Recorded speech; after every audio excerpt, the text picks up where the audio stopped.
Greetings, everyone, and welcome to a very special supply chain threatening edition of Monster Party. Monster Party! Monster Party! Oh, it's so jolly. Deck the halls. See, now we're doing holiday. So this is the proper place to do holiday sound. Gifts. Right. Gifts. Yeah. Yes, gifts. The material That's why things. we're threatening the supply chain because the stuff that we're going to suggest in this episode will do that. Who knows if you'll ever get it? Right. But we can hope for a Christmas miracle. Well, and speaking of Christmas miracle, There you go. who are you, sir? I am Matt Weinhold. I am SHAWN Sheridan. I am Larry Stroth. And I'm James GONIS. And for this episode, I will be editing out ho ho ho's No. done by No. certain members of this podcast. No, I tease, I kid. By one of the ho-ho hosts. Oh, James in the house. I tell ya. Freestyling it. Okay. For this episode, we are returning to an old favorite. Actually, two old old favorites. Yes. Yes. It's a tradition. Yeah, and we've done this a number of years now, and we enjoyed doing it. It's right up our alley because we get to talk about all the things that we like to collect and that we want other people to have. And it also helps us reunite with an old friend. But Yes. the topic is What is this amazing holiday festive topic? the Monster Party Holiday Gift Guide 2021. Monster Party Holiday Gift Guide 2021. Ho, ho, ho. Merry holiday. Chris, Merry hoo-hoo. And this is it's Happy great. menorah. It's if you're listening, you're thinking, what's a good idea to get that loved one who has monster needs? And I mean, you listen to us. We can help.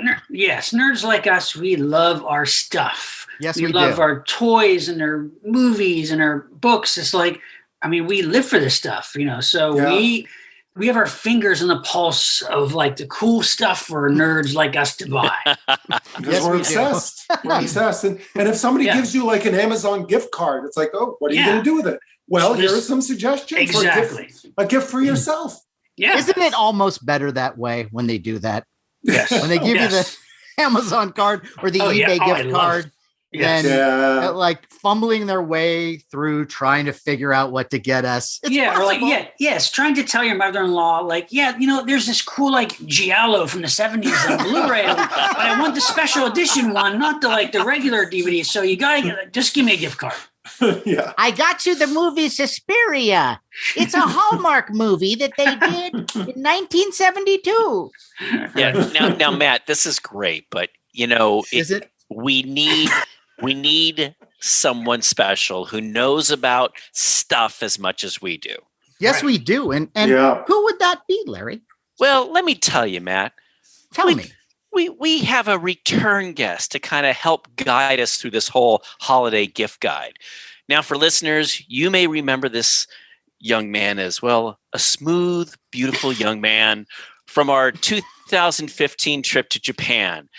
This young little sprite was just awe-inspired by us taking him all through Japan, and he was just enamored because he loved Godzilla and Japanese stuff as much as we did. Right. And this kid was an incredibly talented artist. I mean, he has grown Yeah. to become he has. even more than what he was. I mean, he is an amazing artist. He's a sculptor. He draws, and he started to create his own toy line called Sea Demon Vinyl. And I don't know if you guys remember, but he created some toys. We got some of those toys. Brilliant. But he's become so good at what he does. He's become very popular, and he started to genius. work Yes. for other toy companies. He's gone from the scrappy little whippersnapper we knew to like this full-grown adult nerd now. Holy fuck. What is Yeah. this? The condescension? No. table? I I he's wanted. little. He was a, No, when we saw him, we found him in a box. Okay, Under the freeway. He was howling. We brought him in. Okay, but the point is, I love this guy. I know you guys do too. He's an amazing artist. He's gone on to bigger and better stuff. And I'm so happy to have him here to tell us about the stuff that he thinks people should get. Yeah. Folks, please put your hands together for Kevin Smith. Kevin Smith. Welcome back. Oh, Here. Kevin. Little Wonderful to see tiny, you all. cherubic, smooth. Okay. little Kevin Smith. Tiny, sprite-like Kevin Smith. But now he's big now. I mean, well, he's a grown. He is big. Get this, he's an adult. Yes, he's an Yeah. How about that? He's Unlike He's an us. adult when we traveled with him, Yes. too. he's engaged. Yeah. You know, he's got Hey. things happening. You know, in his life, and not only that, he just recently got his master's degree. Hello. Oh, Can you right. believe that? So Whoa. not only is he skilled and talented, but now he's educated too. Whoa. Take that. Wow. I have a degree that allows me to teach comedy traffic school. That's where my education stopped. Well, Kevin, we are so thrilled to have you. Thanks so It's much. wonderful to Welcome. be here. you guys. Yeah, it's great to see you. Yeah. Good to see you guys. And, You guys got you know, a good list. Yeah.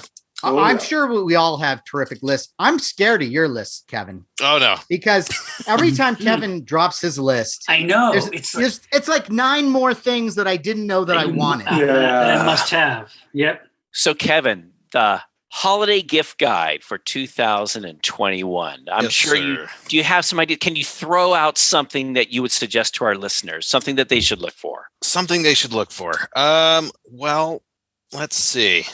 Something that caught my eye this year was that NECA, the toy company, acquired the rights to the Universal Monsters. That's right. Yes. That's right. So they've released a Frankenstein, which is gorgeous, and there's a Wolfman coming out, and they've got the Boris Karloff mummy, and they just announced a Dracula figure with Lugosi's likeness. And Wow. Sculpt is That's killer cool. on that one. Is Great. the Frankenstein one? I saw one where it's like he's kind of grimacing, and I think it's kind of almost a chainy one. It looked like the size of a NECA, but I don't know if I've seen these. They Are they give them like different heads. There's actually a lot of Yeah. accessory on these. So Okay. they make color ones, and then they do the monochrome black and white ones. right. I mean, Yeah. there's so many Universal figures Yeah. that come out, and some are crappy, some are like, "What the hell is this?" These look really But- good. okay. Yeah. I mean, if yeah. NECA, you're Yeah. usually going to be Well- good company. And for listeners who don't know, could you tell us about what makes these NECA figures so special? Well, they just have really good sculptors in general, so they kind of stand out. They do a lot of the Alien and Predator stuff, which have always been Right. kick-ass throughout Oh, the yeah. years. But I haven't seen any good recent Universal monster figures that I'd actually go, hey, I think I'll pick that up. You know, Right, because right. NECA's pretty affordable too, and it's like Yeah. 6 They are- inches, pretty posable. You know, a lot of They're accessories. so- sturdy. Yeah. They're yeah, very detailed. They're articulated. And the prices, it ranges between yeah, like 20 to 40, depending Yeah. on which one. You know, Yeah. And the like- accessories. yeah, are the so great. likenesses on these are really good. So But the accessories, like I think NECA does a beautiful job.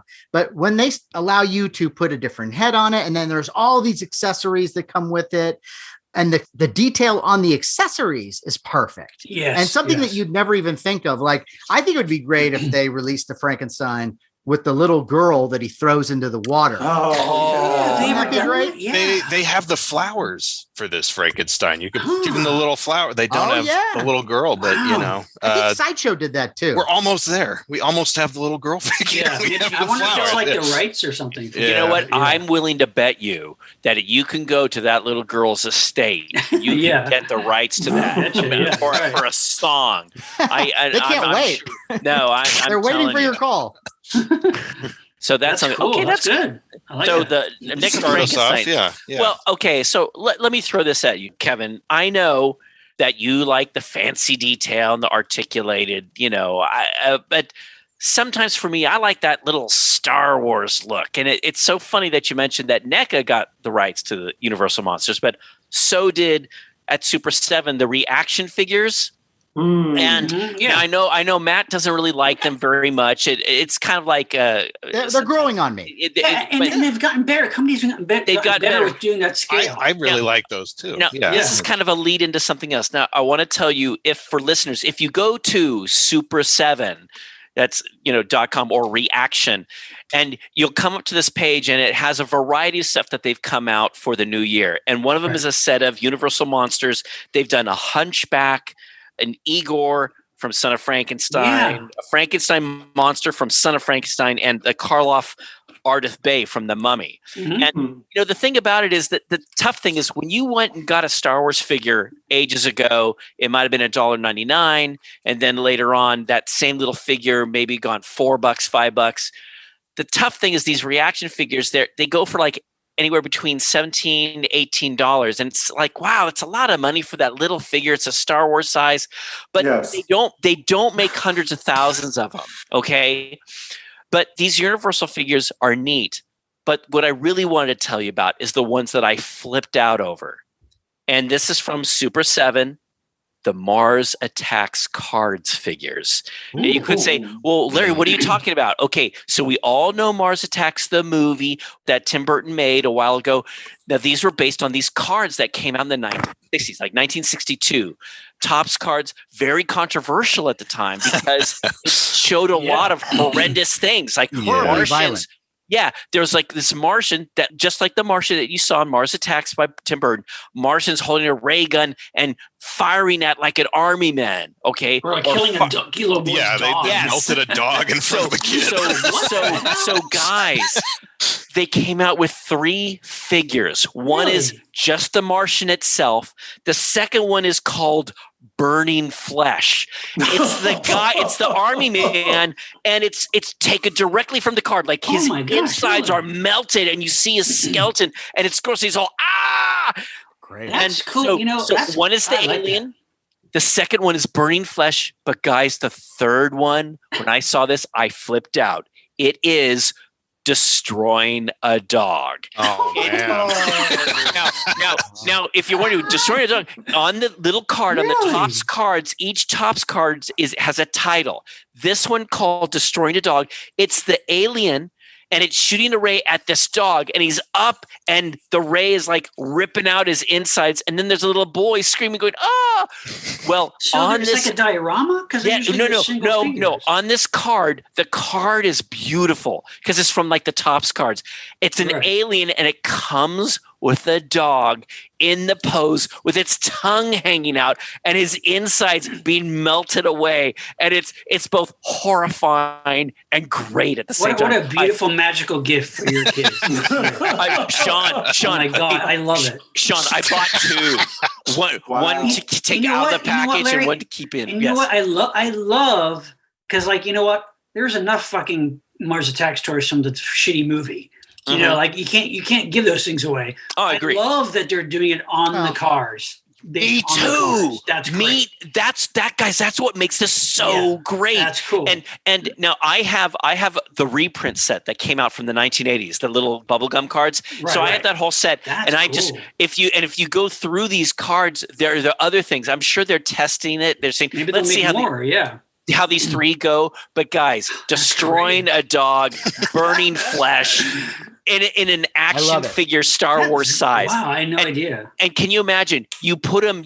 Now I would never do this. Some people would want to mix them with their Star Wars figures. You could have Greedo shooting at the dog, or a Walrus Man doing the Burning Flesh. So anyway, check out Super 7, the Mars Attack set. There's only 3 figures on the cards, about $18. I picked up 2 of each one. I love it, but I have to say I will defend the Mars Attacks movie figures.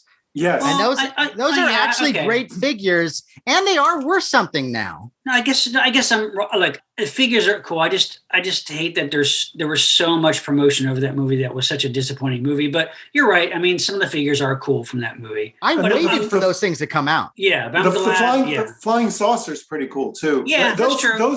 The tie-ins were better than the movie. Yeah. I guess because I was so disappointed in the movie, I didn't even though the toys were cool, I just didn't bother getting them. No, But- Sean, I'm with you, but Yeah. now with Okay. with Reaction or through Super 7 Yeah. to base them on the actual That's cards genius. themselves, I think is great. So I'm hoping there'll be other melted people Yeah. later Sure, on yeah. in the series. Now, what about So the cattle one, where like the cattle are all on I fire? know. Maybe That there's would be great. right now it's just these 3. So I Okay. strongly suggest people go and check these out because again, I already bought 2 for myself, so each Guys, giant ants. giant ants. Oh, that's yeah. right. Yeah, That's, sure. that's what I want to see. I want a big, that they should be giant and That then could be like a to special scale. exclusive. Right. Yeah. Yeah. Anyway, Awesome. Hey, Sean, what about you? What one do you want to suggest? Okay, well, you know me, Mr. Blu-ray, right? Mhm. Oh, yeah. Yes. So there's a set out now that to me is, as far as for me personally, is like the Blu-ray release of the freaking year. And that would be Kolchak the Night Stalker. Beautiful fucking Blu-ray. Now I've had, Universal released a DVD set of, there was just one season, 20 episodes. They released them on DVD a while back, not remastered, not great, no extras, bare bones. Kino Lorber has put out every episode beautifully remastered with commentary on every single episode. And we're talking people like Konstantin Nasser, Gary Girani, Kim Newman, David Scow. All these guys are doing commentary on various episodes. Every episode has a commentary. There's an on-camera interview with David Chase, who was a story editor on the show, later, ended up creating The Sopranos. There's an on-camera interview with Dana Gould talking about how much he loves the show. It is fucking amazing. I've watched every episode through, and now I'm watching every episode again through with the commentaries. They're all amazing so far. I mean, we've talked. I mean, that show to me was it was like the touchstone show for me as a monster kid. I've seen every episode 100 times, but I'm watching them again, and they're just like watching them the first time. They're, that show, and it was a controversy because the show was a little more expensive to do because they shot it genuinely at night. It wasn't day for night shooting. It was shot at night, and there was always a kind of a craw in the production but McGavin, they insisted doing it at night, and it looks fantastic. Yes, the show, of course, I mean, maybe you have to be a certain age to appreciate that show. Certainly it was done very cheaply. It was always the bastard son of all the other shows. Like nobody was behind that show, but they just went ahead and made it, even Darren McGavin really wasn't happy while doing it, but that's just credit to him, because you watch that show, he is in 110%. I mean, you watch that show because of him. He is so great. He's so charming. He may be like my favorite, like one of my favorite horror characters in a horror Me show too. of any kind. The show is just fantastic because Kino Lorber previously released the 2 TV movies, The Night Stalker and The Night Strangler, also beautifully done with commentary. So I'm so glad that a company like Kino has released this. It is the best. I mean, just pick it up immediately. What's it run? Like $40, maybe 40 or 50. Okay. I mean, you can find it. Not bad. Yeah, it's great. Hey, was Kolchak ever represented in Battle of the Network Stars? No, I don't See, think that's so. it. No, That's a that would crime. have been great. Yeah. But man, the nostalgia appeal for me is. But hearing the commentaries about the production, and I mean, there's a great book that's out on the making of the show, and one of Mark DeWoodzak, I think his name is. He's one of the commentators on this too, and you just, finally get to kind of know about the nuts and bolts of the making of the show, which like you never had before, So I cannot push it enough. You got to get this set. It's fantastic. That sounds Very great. cool. I'm gonna have to recommend that to Yes. my wife or something. Yeah. Hey, James, what do you got? Well, right now, it seems like the 2 kings of action figure manufacturers are NECA and Mego. And Totally. as far as Hands down. Mego goes, Migos, has been releasing a lot of exciting things. What I'm most excited about is their recent line of Hammer monsters. Yeah. And now last year, because I missed out on buying like the 12-inch Christopher Lee Dracula, but Mego came out with a 6-inch, an 8-inch Christopher Lee Dracula, right? Which is very nice. And then they followed up this year with a Van Helsing, a Peter Cushing Van Helsing. Nice. And it includes from Horror of Dracula the two candlesticks that he turns into a cross Nice. at the end of the movie. I think there's two versions. You got to get the one with the candlesticks, and then also the reptile. Great. And these are super affordable, like $15. That's what's so great about those. I mean, yes, we love all the high-end figures, but like Mego is so affordable. Right. Yeah. You know, like and when they came back, you know, when we had Dr. Mego, Paul Clark on when they were just starting, you know, and they would come out like Facts of Life and Brady Bunch and like, oh yeah, okay, cool, but like now they're coming out, but now they're going monster and sci-fi crazy, which is just fantastic. It's wonderful. And you know, now in a few months in March, they're coming out with the Christopher Lee Frankenstein from Curse of Frankenstein. And that sculpt is pretty good because you can actually see Christopher Lee's likeness in it. Right. So I'm looking forward to that, and I hope they continue. It would be great to see an Oliver Reed werewolf and Nice. My God, that would be fantastic. so very excited about that. They're also doing the Young Frankenstein Gene Wilder figure. Yeah. And then Killer Clowns from Outer Space. Oh my God. Yeah. Yes, yeah. And then what I really love as a Star Trek fan is that they are putting out, or I think it's already out, is the Michael and Sarah Kang from the Star Trek episode Day of the Dove. Yeah, and it's saw that. It's beautiful. Really nice. It's a good likeness. I've not picked up the Young Frankenstein ones yet. There's an Igor Igor that's pretty cool too, because I have the Sideshow ones, and Sideshow did a really nice job on those. And those are 12-inch. But for those people who don't get those or can afford those, like it's great that Mego is doing it. Sure. Yeah, absolutely, for sure. And you can get these at Target. Yeah. If you want to just walk into a brick and mortar store, you can go to Target, or you can get them at Entertainment Earth or ZLC Collectibles or Mock eBay Time Toys. Yeah. And they are even marked up a little bit. They don't really go much higher than $23 or something like that. No. If you can't get it at your local Target or, you know, a Walmart, you know, that's probably the best place to go. Right. Yeah, you can definitely order them. And they also have a pretty nice series of 14-inch figures as well. Yeah. They're a little more expensive, but they do a nice line of DC figures. Yep. And they're nice. I mean, especially for the price. For sure. The bigger ones. Yeah. Yeah. Great. All right, Matt, what do you got to recommend? Okay. Well, I think you're going to like this one, James, and Kevin, and Sean. And this would be something relatively obscure for Larry, but I can't wait for the Yokai Monsters Collection limited edition 3-disc Blu-ray set of all the Yokai Monster films. Oh, wow. No. Wow. This set sounds so great. 1080p Blu-ray. There's English subtitles, really nice ones. There's a 60-page collector's book. Wow. What's the company? Reversible sleeves, of course, postcards, a fold-out Yokai guide poster. Oh, Is it Arrow or Shout? It's Arrow. I have it. Yeah. Oh my God. Oh my God. Just Arrow's It's unbelievable. wonderful. They put such love into their releases. It's a great release. Really, that is the truth. And then there's commentary on each disc by a lot of the people that we enjoy. Matt Alt, Zach Davison, who did the Yokai books, Kim Newman. Nice. And Linda E. Rucker and Hiroko Yoda. The set includes 100 monsters, spook warfare, along with ghosts. And then they've added the Great Yokai War. Oh, nice. That's the one that was done later, right? Yeah. Takashi Miike. It's getting a sequel. Is that right? Yeah. Wow. I love that film. I think it's really good. It really is a love letter to those films. It is. Yeah, it's an homage. And of course, there is audio commentary on this film as well. And there's a bunch of extras for that. Right. And, you know, little documentaries.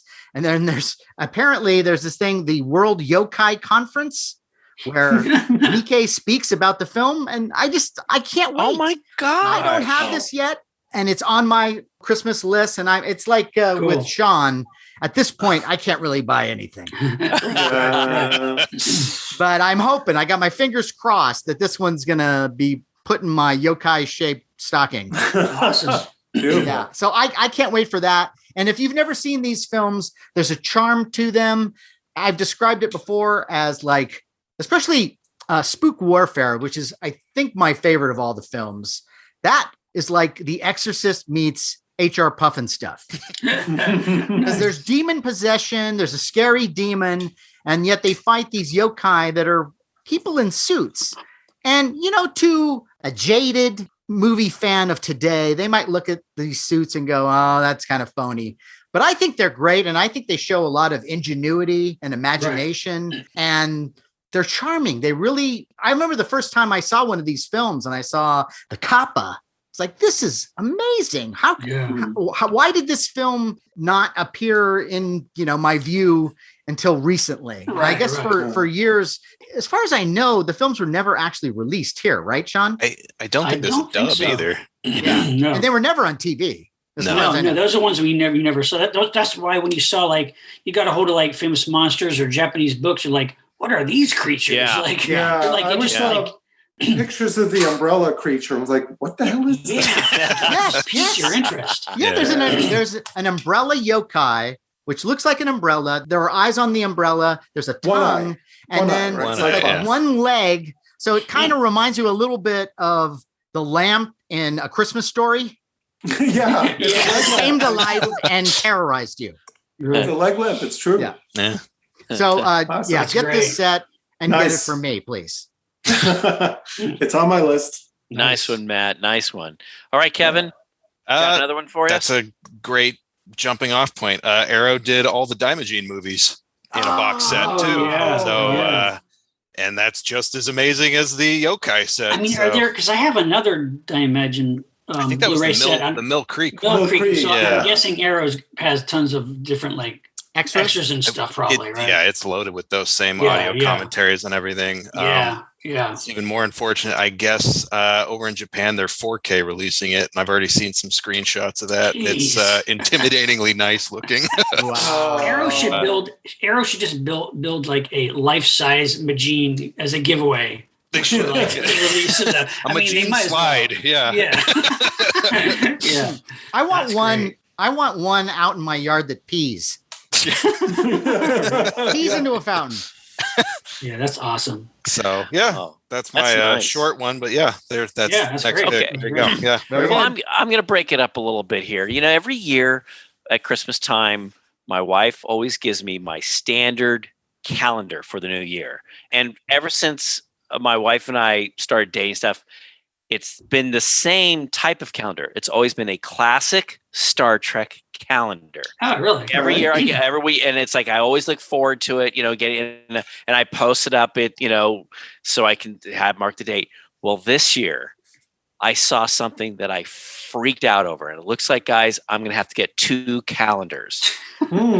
If you want a really cool 2022 calendar, I suggest picking up the Real National Parks Fake Monsters calendar. Ooh. Have you guys seen this? No. Guys, it's the 2022 Alternate Histories calendar. And what it is, it's these beautiful pictures of real national parks, but there's like a Godzilla or a Gamera or a dinosaur or a Yogg. And guys, they are great. It's not cheaply done. It's beautiful. Right. And I saw that. I mean, who doesn't want to see Godzilla in Yosemite, kind of a thing. And the great thing is it's something you can find online. It goes for about $25 or something like that. And it's really, really neat because 2 things, national parks and monsters. I mean, what could be better? Yeah, so I think this Christmas, or this holiday, I think I may be getting 2 calendars. So I'm going to have to put them up in different places around the house or my office, so check that out. And this is an American product? It is. Wow. It is. That's amazing. I like that. I want one, and I think I just need one, but suitable for framing, right?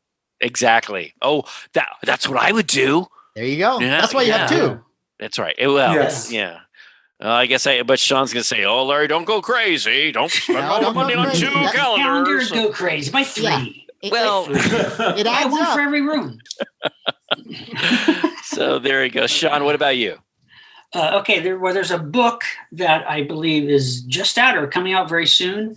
That is something I think right up all of our alley. Okay. And it's called Confessions of a Puppet Master, a Hollywood memoir of ghouls, guts, and gonzo filmmaking by Charles Band. It's Charles Band and Adam Felder. It's about Charles Band's career as a filmmaker. Wow. You know, we all love the full moon stuff, Sure. Puppet Master, and all the subspecies and trancers, and I mean, you know, the guy was a one man studio, you know, and he kind of ruled the video stores certainly in the 80s, you know, and so this is a book about him and his whole career. HarperCollins is putting it out, and I can't wait. I'm sure there's lots of incredible stories. There has to be. We've had many, you know, full moon related guests on Monster Party, so I'm sure it's chock full of really cool stuff. Nice. Man, I want that right now. Yeah. Check it out, man. I want him to read it. Yeah, yeah, really. Very good. Sean, we got to try to get Charles Band on our show. Yes, we I did. know. Yeah. It's true. We did try. Yeah, we'll keep You trying. know what? Come over. We need to try harder. Yeah, but now maybe virtually we could get him. You know. Yes. by Yeah. Zoom, I think that might work. So Yeah. that's a great idea. Nice one, Sean. Yeah. All right, Cool. James, hit All us right, again. Every year, this time of year, I like to check out the new stuff that Hallmark comes out with, because let's face it, There's good stuff. Yeah. it's really not tree ornaments. You know, for us, it's more collectibles, because some of this stuff is so cool.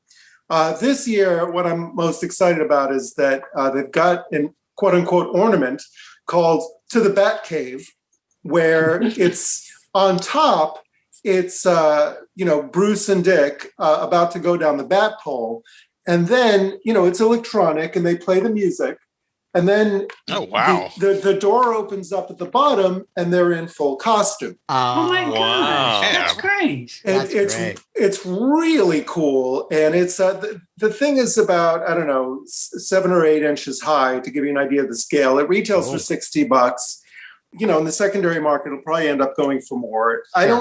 It's not something I would put on my tree. I'd have to figure out how to display it and how to power it. But that's the coolest thing I saw this year at Hallmark. Another interesting addition that they've got this year is that they have the Doctor Who license. Oh, Nice. So they have the 4th Doctor, Tom Baker, which is a pretty good likeness. Nice.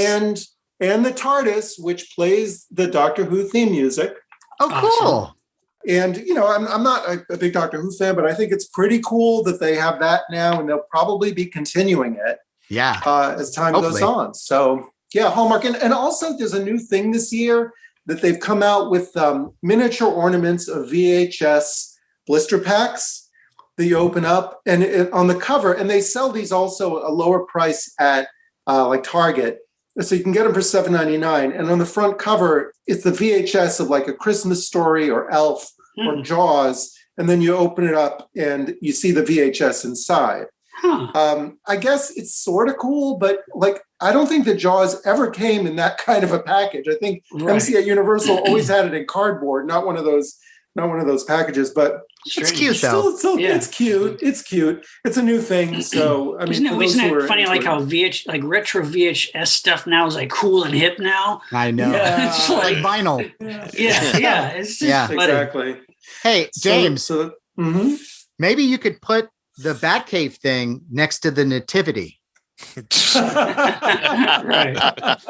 That's funny. Well, you'd have to have a pretty small nativity. I mean, Mary and Joseph would have to be about an inch high. Oh, okay. But Hey, they should do that with the Nativity. Maybe have the baby Jesus go down a pole, and then on the other end, have grown-up Jesus. Awesome. Or water into wine. There's a lot of ideas. Nice one, James. All right. Okay, All right, Matt, what do you got? All right. Well, we have been talking about NECA, and we were just at the Comic-Con special edition. Yes, which is really and cool. It was a great con. Yeah. We all had a lot of fun. It was Sean and Gina, and it was James and myself and Carrie. And Josh Gilliland was there. Yeah. Right, yeah. Jim Jenkins was Jim there. Jenkins, and we all so hung we out. all hung out and had a great time. It was like the old days. It was. It Yeah, really it was. And as soon as I got there was one thing that I was looking for at the convention, and then James immediately told me where it was. And it was the NECA Thing Ultimate Mccready. Yeah. Oh, yeah. Oh, 7-inch figure. Now, This is not to be confused with the Ultimate Mccready Outpost 31 figure. Right. That one came with a cowboy hat and a bottle of liquor and a cocktail glass and a couple alternate heads, a shotgun, some glasses. This is the one that you want. This one comes with a flamethrower, dynamite, the wire coil that he heats up. And this is the thing that sold it for me. A petri dish with the jumping blood. Oh my How God. fucking cool is that? Gotta have the jumping blood. Oh yeah. And then the flamethrower is wonderful because it comes with a snap-on, plume A of little fire. flame thing. Yeah. Yes, Right. yeah. And I just love this figure. And I felt the same way about this figure as James, because James, like me, saw the first figure and was like, well, it's cool, but I don't know. I don't need that hat. Like The cowboy hat. It's like, Who wore Yeah. that, I right? didn't like that one. Yes, he wore that briefly. it's not really- but it's not the iconic look No. for him. And it's Right. not a cowboy hat. It's more like a sombrero, kind of. It's like, It's a little like an Australian bush hat. I think. Yeah. Yes, Yeah. yeah. I don't know what it is, but I don't like it. Keep it in the snow, But I did like the figure, and I thought it was well sculpted. And, Right. it was neat that it came with the alternate heads that had the hoods on them. Right. But this one, you get a hood head, an extra head, and then you get all that stuff. And again, the Petri dish thing, that's one of my favorite scenes in the movie. And to have it in a figure, oh man, that sold it. And And- the box art. Oh, you have? It's Wow. much Oh better yeah, than the other box one. art, Yeah. beautiful. James and I both have it. It was $35. Yeah. And if you Very get it reasonable. online, you're maybe $35 to $45, Right. and then maybe some shipping. But it's not that bad. Yeah. And What I'm it wondering worth is, will NECA do the other characters? Will they do the monsters? They Oh. teased the dog already. They have Really? to. Yeah, they teased the dog. Oh, so okay. I think they're going to Nice. keep going with it. Well, That's I a have good the sign. original dog playset, the one I that remember has the diarrhea. McFarlane. Yeah. McFarlane Yeah. did that, right? Yeah. McFarlane, Yeah. Yeah. And those are good. Yeah. Yeah. Well, here's Yeah. the question: if they do the other characters, I mean, who would you do first? Wilford Brimley. Yes. Oh, button to press on his back. It's like, I want to go inside. I want to come inside. I want to come inside. I I thought want it'd be. windows. I thought it'd be like Yeah. Windows. Norris with the open chest or something. Like. Oh, yes, Sure. that's what I Yeah. want. Yeah. I mean, they could do everything. Hey, Larry. Yeah. Yeah. How about the Norris with the open chest, and then it's like a snap action kind of thing? Yeah. Oh, Yeah. which means you need to have Yeah, copper with little removable removable Yeah, arms. magnetic arms. Yes, yes. Oh That's man, we awesome. all have to go to work for NECA. I know. Yeah. I know. I'm with you. Anyway, that is a must-have in my opinion. If you love the movie The Thing, you need this figure, and then get the rest of them as they come out. That Indeed. is fantastic. Nice one, All Matt. right, Thank you. Kevin. All right, Kevin. Speaking of figures, has anyone heard of Mezco before? Mascot. Oh my gosh, Come on. yes. Yeah, okay. Well, they've been doing a lot of really cool stuff lately, so I'm just kind of gonna say what they've been covering. They have a new Alien figure coming out, 112, I think 6-inch. What's interesting about it is it doesn't have, it's articulated, but it doesn't have seams. It's kind of like rubberized skin, and no one's really done that before. Huh. So they have an alien and a predator in that form, and I'm really curious how that goes, and Cool. prolonging it. But it's really unique. And super Um, expensive, I'm assuming. I think it's like 100, but they've got the license to Godzilla as well, and they have an entire 4-inch line of Destroy All Monsters coming out. Hmm. Oh, Wow. like kind of It's- screen accurate. They're pretty cool, and they got a lot of accessories. Minia even comes with the smoke ring effects, like Paragon. It's got everybody in it, and there's beam effects, and it's really impressive. Wow. They're in the 4-inch scale, so they're smaller, but you get everybody in there. And then the Is it top, a set? Is it yeah, a set? there's Wow. 2 sets, so each one comes with 4 figures. So there's a set A and a set B, and I think it's like $80 a set, but they come with everything you'd ever want out of that movie. Cool. So, Wow. and then to top that off, they have an 18-inch light up, noise making, articulated Godzilla that's coming out as well. So I hate you. Wow. all your Oh. Godzilla needs are at Mezco. I So, so yeah, hate you. I know. We saw actually at Comic-Con, we saw one of the vendors had on display the Ghostbusters Mezco set, and it's I mean not Mezco's great. Yes, $300, but they were beautiful. You get the whole everything you want. Yeah. So my favorite Slimer figure ever is in that set. It's pretty amazing looking. Yeah. Mezco, a few years ago, Mezco did a Popeye and Bluto that were like if they were actual realistic human beings, you know. And those are like really cool. Those I had it at the Popeye. I ended up, paying, more than I wanted to for a figure that scale, but no, they do really nice work. Yeah, nobody really. I have the black and white Popeye cartoon set. Oh yeah. That's cool. Mezco did those too. Beautiful.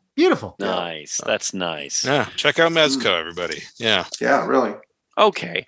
Well, we all like monster models, right? Yeah. Yeah, of course we do.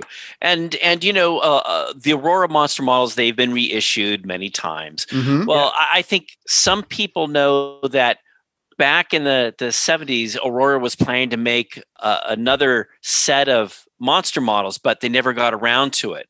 And now, thanks to Atlantis, they're making what they call an Aurora-like glow box with a figure of the Metaluna mutant. Oh, cool! Yes, and so it's so cool because if you guys like the monster scenes or the prehistoric scenes, loved them.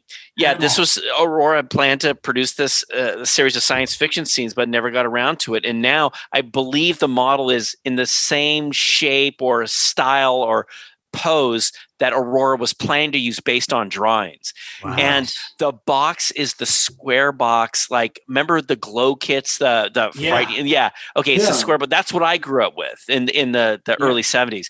And the box looks like that. And so I'm so excited about this. And it's actually very reasonable. So for these models, it's about $35-$40. So and they're like old style models where you put them together. Exactly. It's just like an Aurora monster model kit. That's cool. This is something that you can get today. Where you can get it, Among Time, that's one place you can get it. I think sometimes Monsters in Motion. I mean, it's a product that's out there by Atlantis Models. And I've been waiting for this forever. So I'm hoping that's going to be under my Christmas tree this year. Nice. Great. Nice. All right, Sean, what do you got for us? Okay, well, here's something that I have that's it was released last year, but this is a great gift for those of you who still actually listen to CDs. Oh, that's me. I know there is some of you. There is a new album out by Goblin. Oh. Actually, Claudio Simonetti's Goblin, because Claudio Simonetti was one of the original guys in Goblin, and this new album is called Goblin: The Devil Is Back. Oh my God. So it's Claudio Simonetti, and I think some of the other band members are some newer people, but it's spearheaded by Claudio Simonetti. And now Goblin under various other guises have put out other albums recently, but this one is like old school Goblin. Like this like the tracks on this are like tracks from like an unfilmed Dario Argento movie, like they're really awesome. Like there's tracks called like Brain 01, Revenge, Solitude, and The Devil Is Back. And it is fantastic. The label, appropriately enough, is Deep Red Records. And, man, it is 10 sweet tracks that are just take you back. Like I'm telling you, you'll just want to start watching Dario Argento movies as soon as you listen to it. It is great because like their other albums have been cool too, but this is like the closest to like I said, like old school Goblin that we've grown up with. It is really awesome. The Devil Is Back by Goblin. Pick it up. Are there two competing Goblins? No, but it's like I think some other original members of Goblin have sometimes been with the band, and not sometimes they haven't been. But I think maybe Claudio Simonetti has the official rights to call it Goblin. I'm not sure, but like but like I said, there's been other albums, but this one is the closest to pure old school Goblin. So it's great. Listen to it in your car or at home or while you're committing murder, whatever you want to do. So pick it up. All right, James, dazzle us. Well, years ago, we waited with bated breath for the Batman 66 licenses to finally kick in so we could get some of those figures from that series, because we waited forever for those to be accurate. And now we have them. Well, what I've been waiting for a long time finally happened recently, not in the last year or two, where the DC Multiverse line finally got the Linda Carter Wonder Woman license. Yes. So now I was able to, what makes me really happy about this is that NECA had a year or two ago done a great Adam West Batman and a really great Christopher Reeve Superman. Right. And now in the same scale, they can be joined by the DC Multiverse, Linda Carter, Wonder Woman, the three icons that I grew up with as far as superheroes. Yeah. So that's awesome. I'm just really, really pleased to have this particular trio in the same scale with such a great likeness. I mean, there's so many Wonder Woman figures, but if there's going to be one Wonder Woman figure that I get, it would be an accurate Linda Carter. Yep. Yeah, and at Comic-Con just now, there was a company called Cryptozoic that had come out with Linda Carter, sort of a caricature-ish, like a bit super deformed, which I'm usually not that into, but the Linda Carter Wonder Woman that they've done, they did a really good job. It's really, really a beautiful little piece. I didn't get it because it's a little too pricey at like $45, but I'm just happy that now we can have a Linda Carter Wonder Woman variety of figures. So there you go. Yeah, that would be great. I know that you like to create a scene. Yeah, I like scenes, like dioramas. Yes. Yeah, displays. I can just see it in my head. That's cool. Yeah. That's nice, James. So, Matt, what do you got? Okay. Well, Larry was just talking about model kits, and I have some model kits. Now, these are not exactly new, but, back in 1974, MPC put out a line of Disney Haunted Mansion model kits. Oh, yeah. Yes, cool. they did. And we all love them. I had one. I wanted them so badly. I had one that got destroyed. Not my fault, but I always wanted them. And to get them now, the originals, it's almost impossible unless you want to spend a gigantic amount of money, especially if like mint in box or unassembled in box at least. Well, if you want to save some money, now Round 2 / Polar Lights has put out a line of kits called the Haunted Manor. Oh. And what these are basically kits made from the same molds as the MPC kits. Yeah. And so you can now get all of them for like $26. Wow. Nice. And so the only thing is that they've changed, I'm sure for licensing, they've changed the names of the kits. So originally there was a kit where, and this is my favorite one, and this is the one I want to get, where it's the organist playing the organ and then a mummy pops out. Yes. And by the way, these kits had a thing called Zap Action. Right. And so when you put the model kit together, there'd be a little, a gimmick where something would move or something would pop out, and they were always powered by rubber bands. And, you had to be really good at model making to get them to work perfectly, but they were so much fun. And so the one I wanted was this organist one, and it was called Play It Again, Sam. They've got it as Play It Again, Tom. What? That's I strange. know, it's Maybe just like the quote, they couldn't get it right. Maybe, but it was just like, we don't want to mess with Disney. Let's make it Tom. So That is so bizarre. yeah, and then they have this other one where it's an executioner who's trying to break a prisoner, and he's one of the ghosts in the Haunted Mansion, Gus. Yeah. And he's trying to break his chains with his axe. And as there's he's a doing coffin. yeah, and Gus is sitting on a coffin. Yeah. And then a corpse pops out of the coffin. Yes. So it's like all this stuff going on, Okay. and that one's called now it's called Escape from the Dungeon. It was called Escape from the Crypt. Yes, and that's the one that I had, Matt. And what was frustrating to me is, I tried really carefully to put it together all perfectly, and it never worked. It was like with rubber bands, right? Yeah. And It was so tough. I could get the guy. He had a little rubber band in him. You press his little button, and his axe would go down. Right. He would never actually hit the actual spot. Yeah, right. That right. no matter what and then when he did, the little skeleton supposed to pop out. He never would pop out, and I eventually got so mad at it and so frustrated with it. Yeah, this may sound crazy, but I actually took the coffin off and I put I glued little wheels on it and made it into a coffin dragster with a little skeleton guy. I know. Can you believe I did that? Wow, yeah. That's very unlike you. It's so unlike me, but it made me angry because it didn't work the way it was supposed to. Mhm. See, I would have gone crazy trying to get it. Like I would have to get it to work. With it. Yeah, I really would have. Yeah. And you had to just sort of mess with them. And sometimes it even meant like getting some Vaseline and like greasing the joints, to get it all to work. It's a lot of work.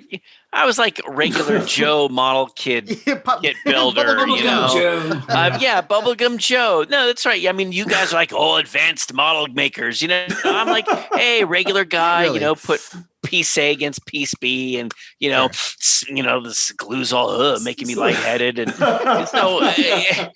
so I never knew. Put this lube on it or something to make it work. Lube.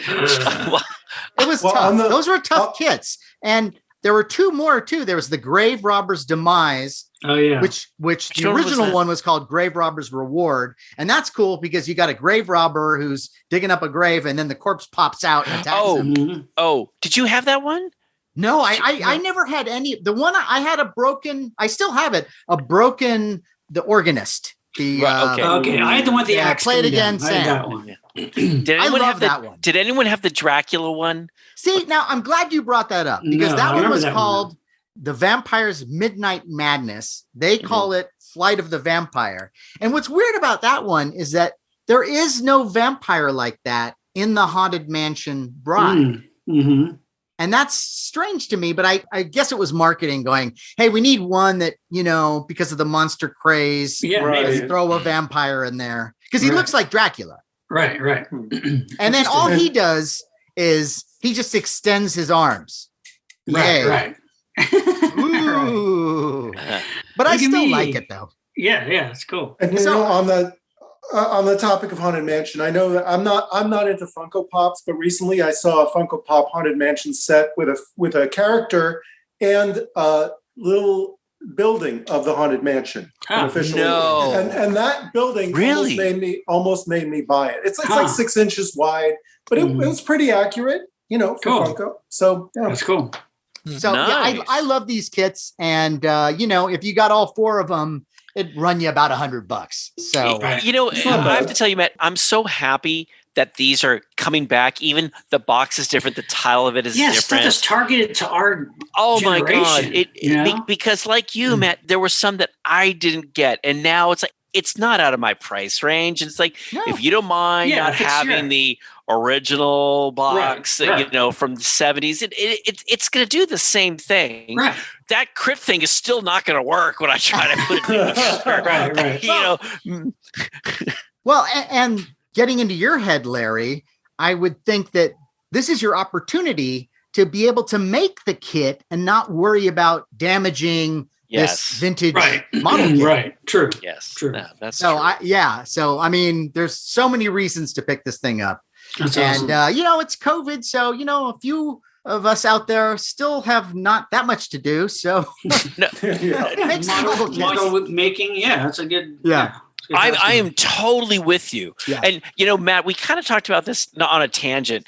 We talked about this before, how I think both you and I, we have a lot of models still in the boxes waiting for that retirement time when we are sitting, well, it's like I've retired now and let's bring out that model and I've got time now. But I'm wondering, are our eyes going to be okay? Are we going to have like those hands are going to be shaking and trying to like bottles? oh, Sean makes it worse. Oh, our hands will be shaking. Yeah. I'll be, oh, where's that Red Bull? Oh, I can't survive without it. Sean, we'll have little prosthetic hands. It'll be like, true. Yeah. Right. I think it'll be great that, we're all going to be in the Monster Party old age home. Yep. Sitting around, sniffing glue and putting together kits. That's how I want to go out. It sounds pretty good, actually. Yes, it does. Hey man, if I'm surrounded by you guys, that'll be fine. But I have this vision of us all at this table. I'm gonna go. I'm just saying, hey, can I have some of your red paint over there? Yeah, here, take this, Larry. Can I borrow some of that glue? Oh yeah. Going back and forth, and then see James knocking James with Arcane. Wake up! Finish that bottle. And our relatives come and it's like, go away. Yeah. Hey, look, Kevin, sorry. We're old, okay? I mean, we gotta I'll get you guys food. I'll take care of you guys. Oh, God love you. God love you. We're holding you to that. Yeah, I will take care of you guys. Don't worry. Good. I love it. Bring us little samples of vodka or something. And fill a vinyl figure with vodka. Sake. Yeah. Or sake. You can fill a vinyl figure with a lot of things, Matt. So don't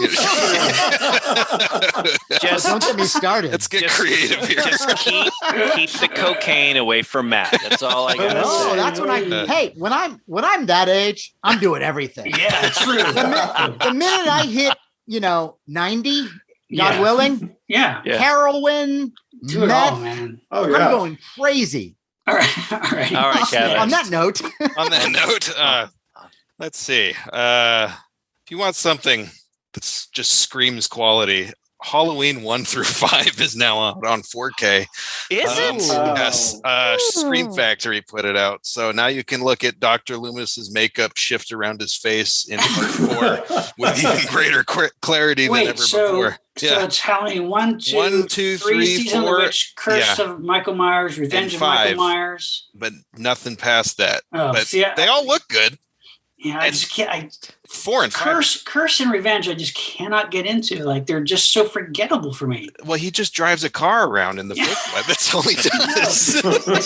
It's kind of surreal. I want that Hallmark. Yeah, of course. After seeing Halloween Kills, maybe I should give them another go. Halloween Kills sucks balls. Did all you guys see? I haven't seen it yet. Come on, Sean. Larry, have you seen it? No. Did you see it, Larry? Larry, have you seen it? No, I it's haven't. Terrible. I haven't seen it. It's terrible. I didn't mind. It's horrible. No, it is a fucking mess. Yeah, it's a fucking mess. But even compared to what we've had before, how is it in that? Because I mean, it's not like we've had a lot of No, I know. Well, no. Halloween H2O. Hate the title, but that is a good film. Great. I love it. I love it. Yeah, I mean, pretty much that and Season of the Witch, even though it's not part of the real franchise, and the first original Halloween. That's kind of like. Really? What do you think of 2? I think 2's decent. Okay, yeah, 2's decent, but it's unnecessary. It's like a TV movie. I mean, it's like Jaws 2. It's like it's there. Yeah. But the problem with Halloween 2, we've said it before. Halloween 2, the original Halloween 2, is simply like another slasher film that all the other slasher films were copying Halloween. You know what I mean? Like true, right? Yeah, but I mean, no, it's not terrible, but. It's there. That franchise, man. I do. I know. Yeah. It goes bonkers. That's kind of why I like it. It's just everywhere. Well, but it has to be entertaining, and that's why Halloween 3 Season of the Witch looks better and better every time they release another Halloween movie. Well, it's on 4K now, so it's going to look even better now. So you're right. Well, thanks, Sean, for shitting all over.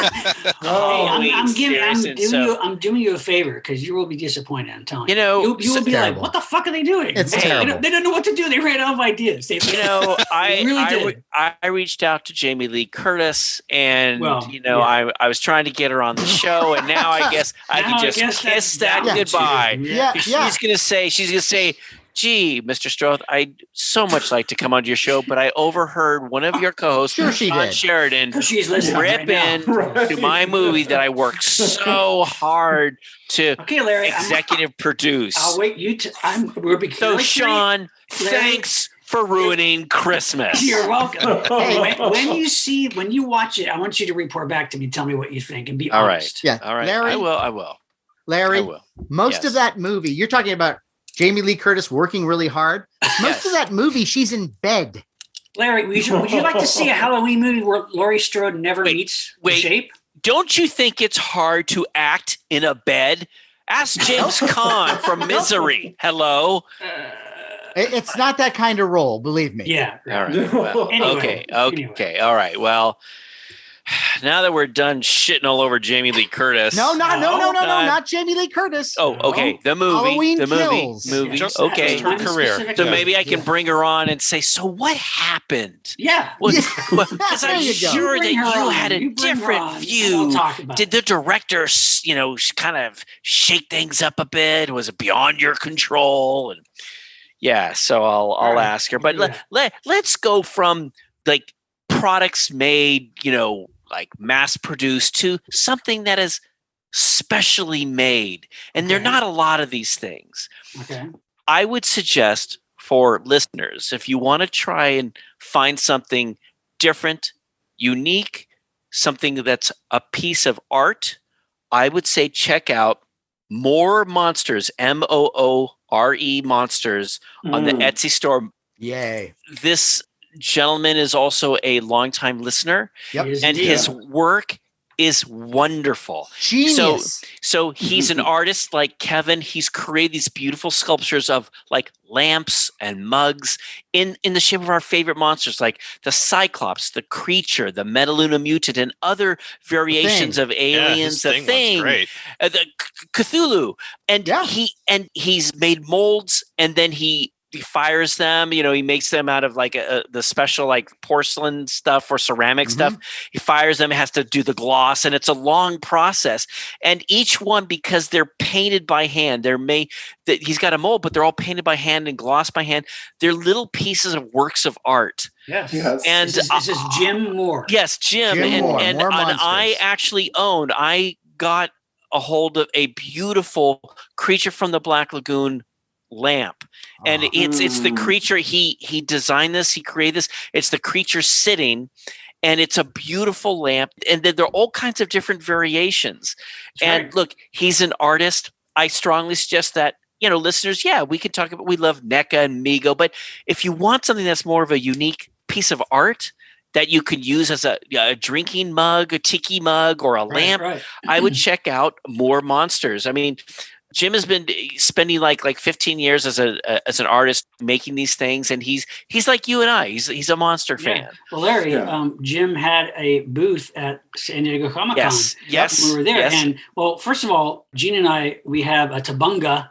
Yes. Mug. Also, but at Comic Con, we bought a Zardoz mug. Did you really? Yeah. And it's I'm so beautiful. jealous. It's so awesome. And his stuff is great. Look, I do want to say, people go, well, so what is this? It's like $20. No, guys, because these are handmade. They're very special. And where it goes between like 100, 125 to, let's say, up to 275, depending on these are beautiful pieces. Yes, they are beautiful pieces. And I love my Creature lamp. And I have to get myself a Creature mug. And just recently, guys, I've learned that I guess Jim's Creature mug has been getting a lot of, it's been featured a lot on Facebook. Somebody out there, some evil fiend, has tried to copy it and sell it. But it's a cheap design. It kind of is in the shape that like Jim did, but it's a cheap, shoddy thing that they're trying to sell for like $20 or $30. It is not a Jim Moore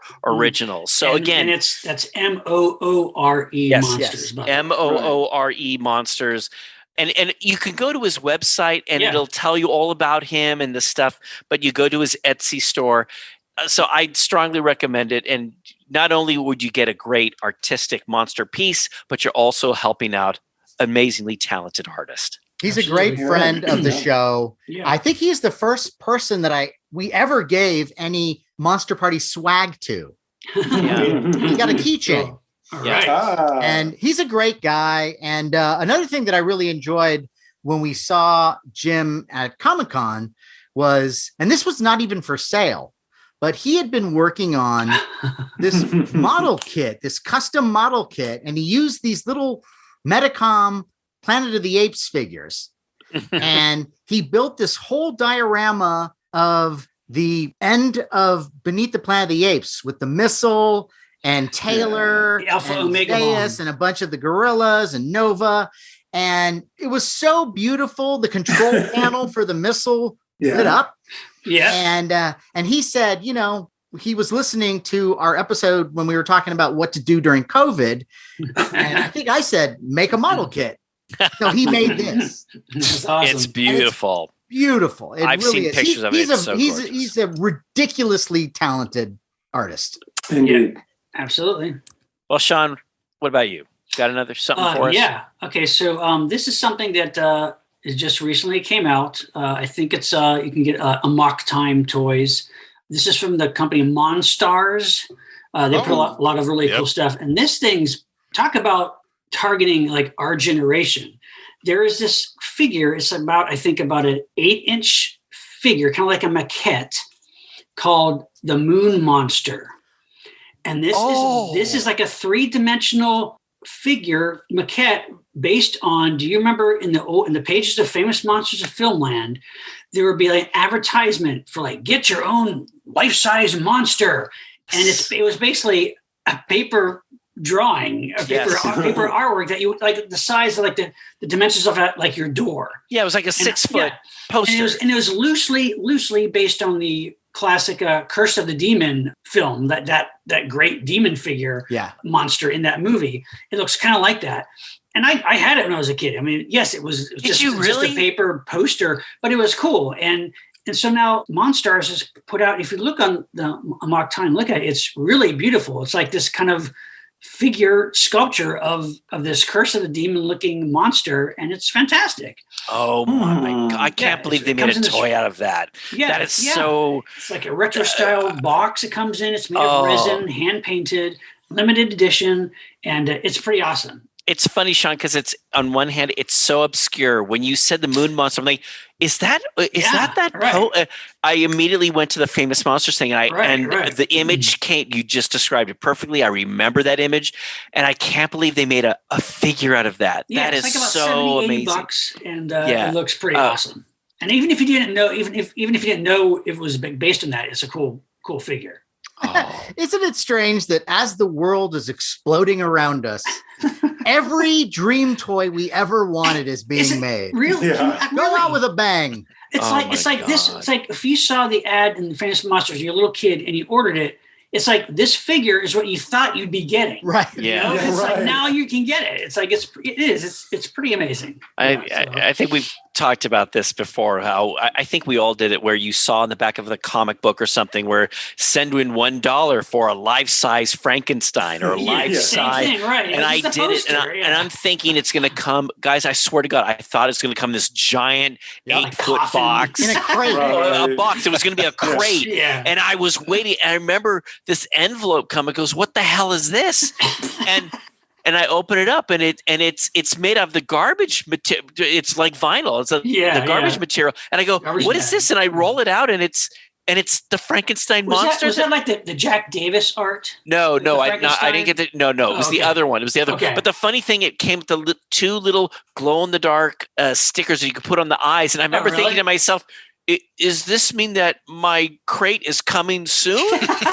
Yeah, that was a little teaser. I didn't know that this is what I didn't know that this is what I ordered. And even when I sent the letter with the $1, I put this $1 is for the Frankenstein, and I wrote out Frankenstein with big thick letters with blood on it. It was your first taste of like the stark reality. Sure, exactly. And Larry, you got a better thing than I got. Because I ordered the Monster Ghost, remote controlled Monster Ghost. And what I got, at least you got a picture of Frankenstein. I got a white plastic sheet, a Casper the Friendly Ghost balloon that you blew up, and then some fishing line. And that was the remote control. And talk about, waiting for, where's my crate? I was like, the world is a terrible place. If things like this are allowed to happen, we're all doomed. But now it's kind of like they're making up for it by putting out all this. Now there's like too much stuff. Now I know. I was like, I can't afford that. I'm a working adult and I still can't afford. I can't keep up now. It's like, I know. But the moon, Sean, that just warms my heart. Pretty cool. I can't believe that someone has actually made that. That is awesome. I got to check that out. Thank you. Yeah. All right, James. Talking about dream figures, we did a kaiju episode a while ago where I expressed the burning desire for a Pulgasari figure. which is the North Korean kaiju. Right, from like the 80s, right? From the 80s. Right. And finally, a company called Mondo put them out. And they're still available on eBay at a pretty good price. The only challenge for me was that I didn't like the color variations. One of them's like orange, one of them's purple and green, but I wanted one that was more naturalistic in color. Mm. And this was an 8-inch figure. And finally, I found one on eBay. And I was very that's happy. nice. Oh my God. Very, very hard to find. It looks like a Green. Bondi figure. Yeah. Yeah, it is That's green cool. with kind of gold trim. That is nice. Looks Now, nicely Mondo- painted. Yeah. It is. Yeah. Now Mondo has on sale even currently an even more realistic paint job, but it's a 12-inch Pulgasari, and I think it's going for about 170, 180 bucks. But it is beautiful. The only thing is it's a 12-inch figure. And Mondo has also come out with a pre-order of the Hanna-Barbera version of Godzilla.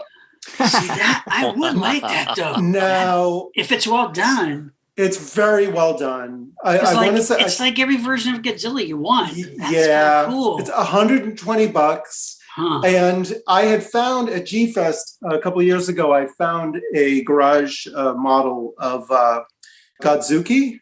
And it was probably Yeah. like 20 bucks. But I thought it was so cool because it's like, where else am I going to find Well, Godzuki? yeah, they should Sure. include a little Gozuki figure with They this should. Godzilla. And maybe that's going to come up Yeah. later. But Yeah. It's got Like, a love-hate relationship. Yeah, I know. But as a Godzilla completist, too. I kind of want it though. Yeah. the thing is that like I went ahead and pre-ordered it thinking, okay, if I'm not in love with it, then it'll go up in value down the line. I can resell it. I don't think I'm going to end up reselling it, but it also makes me want to go back and find a vintage Kong from the Rankin Bass animated series. Did they ever from make back in figures the of day. that? I have They one. did. Well, Yeah. I have yeah. a play set. That's Oh, but it's a right, vintage. okay. That's a vintage play set. Though. I have a vintage that's play cool. set. It comes with the main characters. I'm missing a couple, but I got the two main characters, the kid and his dad. Cool. And then I've That's got the main Kong, thing. and then Kong has a magnet in his hand, so he can pick up the figures. Oh, Hmm. It's kind of goofy looking, but that Kong was sort of goofy looking. yeah. Yeah, right. And Yeah. and I love it. I just love it and it's vinyl, and I as a Yeah. vintage piece of nice Kong Yeah. memorabilia. I think it's wonderful. But that Well, I can think- run you some money. Well, now that I've gone for the Hanna-Barbera Godzilla, I have to go for the Rankin Bass Kong eventually. Yeah. So Well, it's out there. again, you pick at something and then it's like, oh, you got to pick at something else, and it's sooner or later. Hey, they should do the Marvel Comics Godzilla.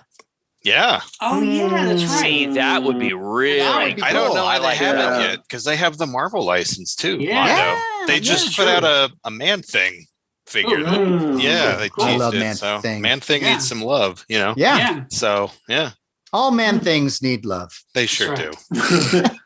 Cool. But you know what would Matt- be great is as a sort of a diorama idea would be to get the Marvel Godzilla and have him fighting superheroes like Captain yeah. America yeah. and Iron yeah, Man. Totally. I would Fantastic love to Four, see yeah. that kind of mashup. That'd be Well, there great. were also monsters in the Marvel Godzilla comic line, right? Yes, There were other yeah. monsters, Right, right. non Toho, because they didn't Right. have the license for those. So Right. down the line, but I don't think that comic line was popular enough for anybody Didn't- to remember or recognize those. Didn't they monsters. shrink him down and he fought like a rat in a sewer in one I'm of gonna those? say I think yes. you're right. That sounds I think familiar. that say yes. happened. Yeah. Yeah. I think you're right. Wow. Yeah, That's where's that weird. movie? Yeah. Yeah. I want to see him fight Pickle Rick. Yeah. All right, Matt, you're next. Go. Okay, so my next idea is a little off the beaten track, and it's for the person out there who may not have a lot of money, Okay. but wants to give you a very personal gift. And this is something that I've been doing, and I learned about doing this from James Gonis. Okay. James Gonis, a long time ago, gave me a drive, a big external drive that had all this Japanese stuff on it, samurai films and Godzilla All right. films and documentaries and all this stuff. And I'm telling you, I use that thing more than anything. I keep going back to it and checking out the Zatoichi movies and whatever. I mean, I just love it. And so it inspired me to make one of my own. And I got a drive and I put all kinds of tokusatsu stuff on it that I found online. You can find a lot of this stuff in really good quality. So then I got to this place where I think this would be a really great present. And I did this for Dana, and I called my drive that I gave him Dana TV. And I put stuff that I thought he would like, all kinds of weird genre things. Right. And you could do this. I would suggest getting something that's like a drive that's at least like 64 gigabytes. Right. If you wanted to spend a little bit more, you could get a 1 terabyte drive for not that expensive, considering the amount of stuff you can put on it. And you could put a lot on a terabyte. And so, find whatever movies you think someone would like, obscure TV shows, documentaries, anime, whatever. And you would be surprised, as James knows already, the amount of stuff that is out there. Now, James and I are not suggesting in any way that you do anything illegal. God, no. God, no. But there is a lot of great material out there that is for free. And if you just got to go to these sites, Google free downloads, and you'll find all kinds of things. I go to archive.org and I find all kinds of obscure shows and everything on that. And YouTube is another great resource. If you get a YouTube downloader, there are all kinds of them online for free. Right. You can just download whatever's on there. And I found high def movies that look beautiful. Right. Totally free. Find these things, put them on a drive, and give that as a present. I'm telling you, people will be delighted. And you don't have to only do video stuff. I have another drive that I filled with audiobooks, and I called it Weird Fiction. And I put like H.P. Lovecraft and Edgar Allan Poe and Arthur Machen and M.R. James and all these authors, Robert Bloch. And I just filled this drive with various people reading these stories. Again, found most of them on YouTube. And there are some great readers. Some of my favorites are a guy named Wayne June, Gordon Gould, who I swear sounds like Vic Perrin from The Outer Limits. And there's a site called Horror Babble. And Horror Babble is this guy, and he sometimes has some other people that join in, but he's got a spooky voice, and he loves all this weird fiction stuff. So, you could fill a drive. So when people are going to work or whatever, or on a road trip, they can listen to all this great stuff. It's a fairly inexpensive way to give a very personal present that's tailor-made to that person. And you will avoid the supply chain. Because most of these drives you can just get now. Right. Just get a bunch of them and just fill them up and give them to people. And so it's a holiday gift with a personal touch. I think that's a great idea. I love that. And they're loads of fun to make too. Right. And on the receiving it, you just don't know what you're going to get. Like, you look at the person who gave it to you and you're like, I wonder what they think I like. What is this? Yeah, you got to, it helps if you sort of know the taste of the person that you're going in. Great idea. I love that. I'm not going to give my sister, the Hostel series. You're right. But anyway, I love making these drives. I know James does too. And it's just fun collecting all this stuff. And then once you've downloaded all this stuff, you have it and you can just give it to whoever. Yeah. It's the gift that keeps on giving. Wow. Nice. That's nice. Isn't it? I do a lot of nice things. All right, Kevin, back to you. All right. Matt, this is something you probably will like. Junji Ito, our boy, has published, I want to say 3 more books this year that came out. Really? So yeah, pick them up. Barnes & Noble, Amazon. I want to say one is called Love Sickness, one is called Censor, and the other is called Deserter. And I think Deserter comes out at the end of this month. So all 3 are out this year. So if you like that kind of horror manga, Lovecraftian weird stuff, check them out, please. And awesome. Junji Ito, what he brings to horror comics, it's this brilliant insanity. It's unsettling from the first panel. And what I can't wait for, by the way, is the Adult Swim series of Uzumaki. Yeah. Nice. Yes. I mean, I saw just a little clip of it, and it looks like the comic come to life. It's nuts. I've never seen someone do it that close to a book before. Like it's just it's a walking comic book. So because the live action version didn't quite do it justice. No, I think they made a few attempts too. Yeah, early in the. Yeah, I don't know. The problem with the live action stuff is they didn't capture the mood. Right. I mean, if you captured the mood and you changed some beats in the story, I'd forgive it a little bit more. But it just doesn't feel like it's his goofy. work. Yeah, it's goofy, right? It's too goofy. So it was the same. By the way, speaking of comics, it was the same thing with Drifting Classroom, which you suggested to me, and I got all 3 volumes. They're and great. That is some of the most fun reading I've ever experienced in my life. It's a story that just, oh man. I mean, some of the twists and turns are not exactly logical all the time, but it's a fun ride. That's the thing I've noticed about Japanese horror is just how matter-of-factly everything is. And everyone just kind of goes with it. Just go with it. It's like, all right. This is happening now. And so just don't question it. Just get on board. And I think they made a movie of that where they changed everything. And it's like almost lighthearted. And like that story cannot be lighthearted. No.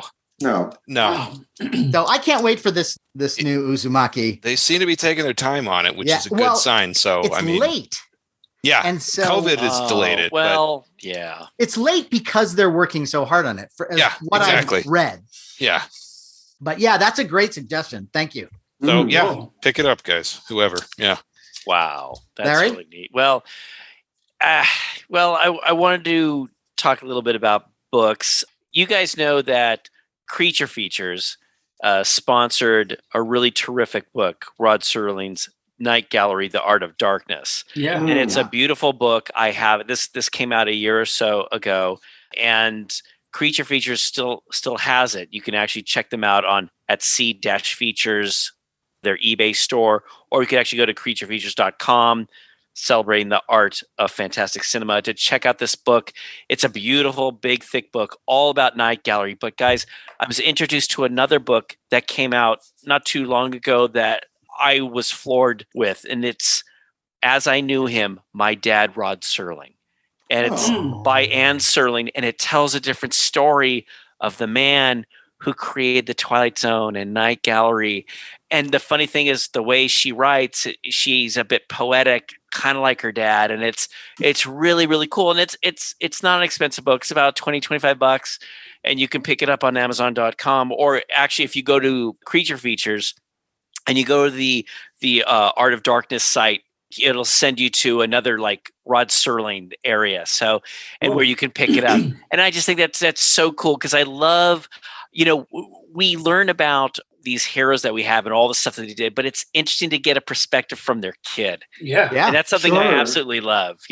Who knows, maybe one day my daughter's going to write a book, My Life with Dad, let my Larry Stroth, and or maybe it'll be called My Life Minton Box or something. I don't know. But the anyway, Stroth horror. Well, hopefully not. Hopefully not. But anyway, yeah. So As I Knew Him, My Dad, Rod Serling. I would check. Very cool. Yeah, Nice. I really want to read that. That sounds cool. Yeah. So Sean, your turn. Okay. All right. I'm going to go to another Blu-ray, and I'm going to go to Full Moon territory again. This is a Blu-ray that just came out because this film has not been out in a remastered nice version before. This was actually Charles Band's first horror film, made in 1976. It's called Mansion of the Doomed. This is a really great lurid movie. It's directed by Michael Pataki, the actor who was in Grave of the Vampire, the Klingon who called Kirk a Danubian slime devil. Pataki, who's a great character actor, and he directed this movie. He does a really good job. I'm going to read you a little blurb. Go. Richard Basart star as the maniacal Dr. Leonard Cheney, a brilliant surgeon who compulsively kidnaps people and rips out their eyeballs, dumping their bleeding bodies into a filthy basement cage. his master plan to use these ill-gotten orbs and transplant them into the skull of his daughter, who herself was blinded in a tragic accident years before. But of course, they go bad. He has to keep killing more people and grabbing more eyeballs. And it's really good. It's really dark and lurid. It's got an early performance by Lance Hendrickson, makeup by Stan Winston. It is a cool little lurid drive-in gem that finally is getting its due on Blu-ray. And I highly recommend it. So it's like the Grindhouse version of Eyes Without a Face. Exactly. It's good. Oh, and Gloria Graham is in it. Oh my God. Yeah, I mean it's pretty amazing. She was hot right till the very end. What she it's funny because she was a big star in like the 40s and 50s, and then Gloria Graham, kind of like Ruth Roman, another like big starlet in early Hollywood, who kind of started doing some really interesting kind of sleazy drive-in exploitation movies in their later career. That's what Gloria Graham did too. She was in, I think, Blood and Lace, this movie in the 70s. Uh-huh. And you're right, she was still quite attractive and sexy, like into her 60s, and very much so. Yeah. Was she Violet in It's a Wonderful Life? Violet Bick? Was that Gloria Graham? Yes. Was it? Yeah. Okay, yeah. That was her. Yeah. No, so and that's who George should have gone with, really. If you really want an exciting life, it's her. So anyway, but check out Mansion of the Doomed. Mansion of the Doomed. It's a feel-good movie for Christmas. And by the way, Sean, at Comic-Con, you pointed out that film, and you pointed out Crash, which I did pick up. Oh yes, Crash is another Crash. How do you describe Crash? It's a killer car that's possessed by a little idol, a little like cursed little pendant, and it's insane. It's insane. I can't wait to watch it. Yeah, that's great. Cool. Well, I'm going to go back to the Batcave. Oh man! Right. McFarlane Toys is just releasing now a new line of six-inch figures based on the '66 Batman series. Wow! And I haven't compared them side by side to the Mattel figures that came out a few years ago, but they look great. They're very colorful. I don't think I'm going to go ahead and buy them because I already have the Mattel figures. But one thing that they have come out with is a Batcave for those figures. That's cool. It was at Target for $29, and it's got all the little Batcave accessories for this scale of figure. Now, a year or two ago, there was some very tempting Batcave sets, but they were for the 8-inch figures that Figures Toy Company was putting out, the Mego scale. And you could even find like a little Shakespeare bust and a little red phone with a cone over it. But again, wrong scale. This Batcave is for the 6-inch scale, which is the same as the Mattel figures or the new McFarlane figures if you want those. That's cool. So, and they're easy to get. They're at your basic, big chains, Walmart, Target, and so on. Awesome. Great. I might have to get that. Yeah. For me, it's all about the displays, as you said. Yeah. I know you and your That's displays. Right. Yeah, but we know. I respect that because, it's all about room, but if you have the room to do it, it really does make your collection pop when you could build a world that all these figures can inhabit. Well, when you put the Batmobile in there and you put the characters in there, and that's their background. And I also want to get, how you see in the comics, the big penny that they have in the Batcave from one of their adventures. I want to find a big penny like that, and some of the, just sort of do your own little touches and customize it. Yep. All right. Good stuff. Matt? Okay. So one more time, I am going to go into a more personal type of gift. Okay. And it's partly inspired by Larry. Ooh. But it's something I found on my own initially. And so this is what you do. You get shadow boxes. And if you don't know what these things are, they're like, imagine like a picture frame that's deep. So you can put, 3-dimensional items inside it. And so I love these things. And what I do, and this is also along James's line of creating like a diorama or an environment. What I do is I started with getting these vending machine cards, and I found them on eBay. And these are the cards that you would find inside like a bubblegum machine. Oh. And the card would tell you what you could possibly win if you put your hard-earned 10 cents in. Now, I never won anything that I wanted That or was liked. good, right? Right. It was Same here. always It's like a crappy wedding shit. ring or something. Right, It's I like got a wedding plastic ring, wedding I got ring. a Bible, or it was always terrible. And so, what's great about getting these cards is that now you finally get the stuff that you wanted, and you get all of it. Right. And so, what these cards are is that they give you a little selection of all the toys you can win, and then they usually are affixed, or there's like a shrink wrap type thing over it that keeps them in. And so, what I do is I get these cards and I go to either Michael's or IKEA, and I find, the appropriate size, roughly, shadow box, and then I'll put them in there. And then what I do is I go a little farther and I'll get like colored paper or whatever I can do to decorate the inside, like edges of the shadow box, just to make it kind of pop a little bit more. And I love doing this, and I've put them up on my wall, and you guys have seen some of them. I think they're really charming. Yeah. And I love like the captions on them and the weird, and there's usually like stuff on there that's kind of inappropriate in our time, and that makes it even more hilarious to me. But another thing that you can do, what I'm doing is I'm getting these vintage items and then I'm arranging them in the box. So there's some kind of theme, or there's just a nice way of displaying them. And for example, at one point I got all the plastic figures that you would get inside Freaky cereal of the Freakies. Oh, Yeah. Yeah. Yes. And so what I did is I affixed them inside this box, and then I found a little miniature box of Freakies online and put that in the middle, and it looks Nice. great. And I have a colored background, and so it's all bright and light. And That's so cool. I've been doing that. And then Larry, he got me into looking for dime store toys. Yeah. And as Larry will yeah. attest, some of Yeah. these dime store toys, you can find stuff that's from the 60s Yes. that is really not that expensive. And it's still sealed because Still sealed. they made thousands and thousands Thousands of them. Right. Yeah. Right. It's old stock. Old Right. stock. Yeah. And so what I've been doing is I've been putting together these things. And like right now, the project that I'm working on is I've got this box that it's just going to be vintage Halloween fangs or false teeth. Oh, that's cool. Nice. So it's So just cool. all these different styles of the type of fangs and false teeth that you could get for Halloween from like the 60s and 70s. Right. It's And like I'm putting instead of a butterfly collection, it's like a Fangs collection. Exactly. Precisely. And so, but you can do it with anything, whatever you like, whatever type of collectible. I like going for the vintage stuff, but if you wanted to put whatever little toys, maybe it's gashapon, Right. You know? Right. affix them inside the shadow box. And what I do so I don't harm the figures is I'll get a little dot of like silicone, and silicone just peels right off, and I'll just stick them in there.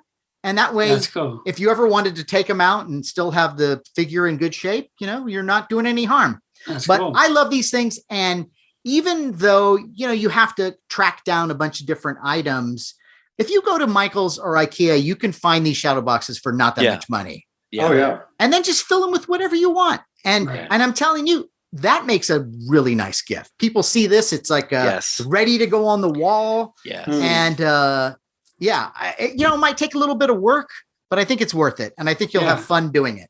And I've seen some of these that Matt has made. Yes, me And too. they are beautiful. Matt, I have to tell you, when I've walked in the house and I've seen those on the wall, immediately it's so nostalgic. Yeah. I can't tell you how many times, your parents take you to whatever, the grocery store or someplace, and they're in the checkout line, and you run over to the gun machine and you look in, and, Yeah.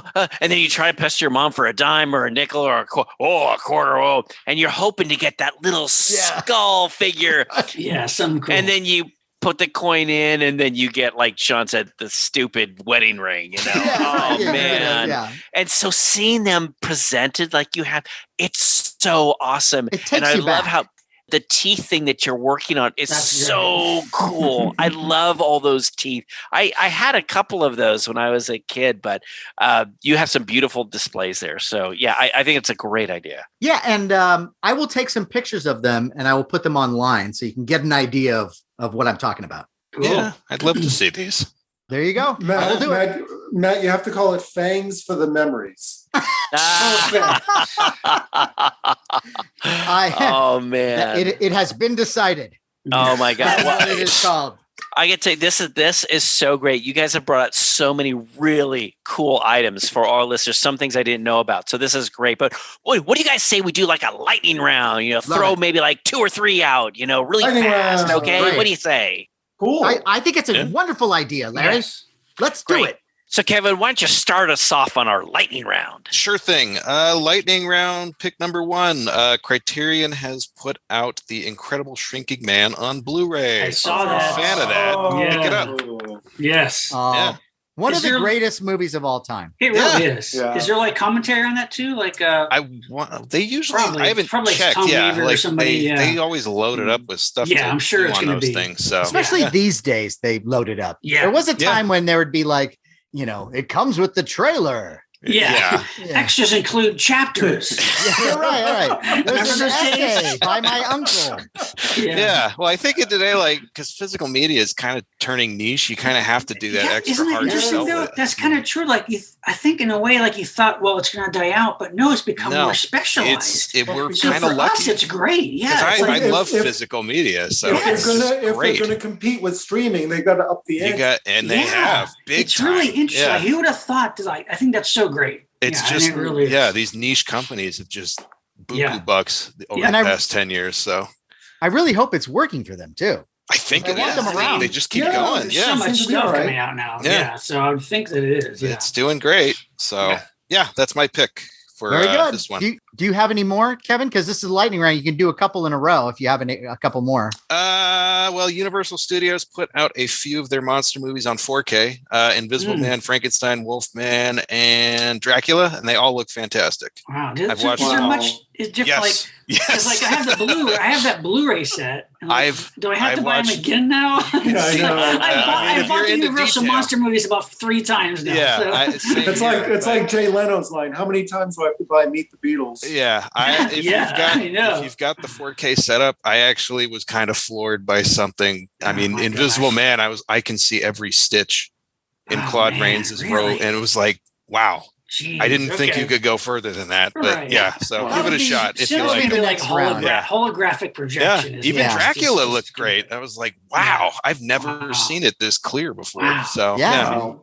You could see Bela Lugosi's rage. yeah.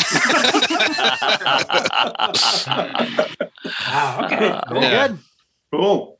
All right, Larry.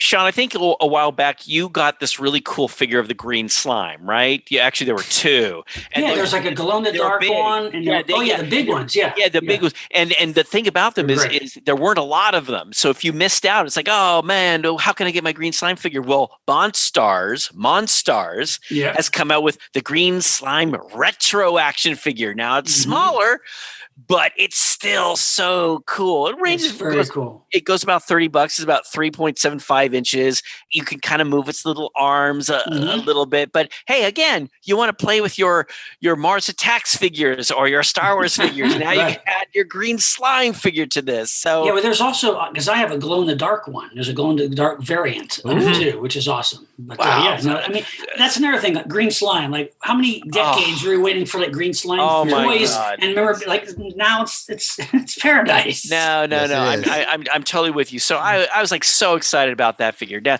and then in the whole book world, hey guys, remember former guest Roger Nygaard? Yes. Remember Sure. him? He was on our Macabre Marriages and Unexplained Phenomena, which is a great episode. I know him well.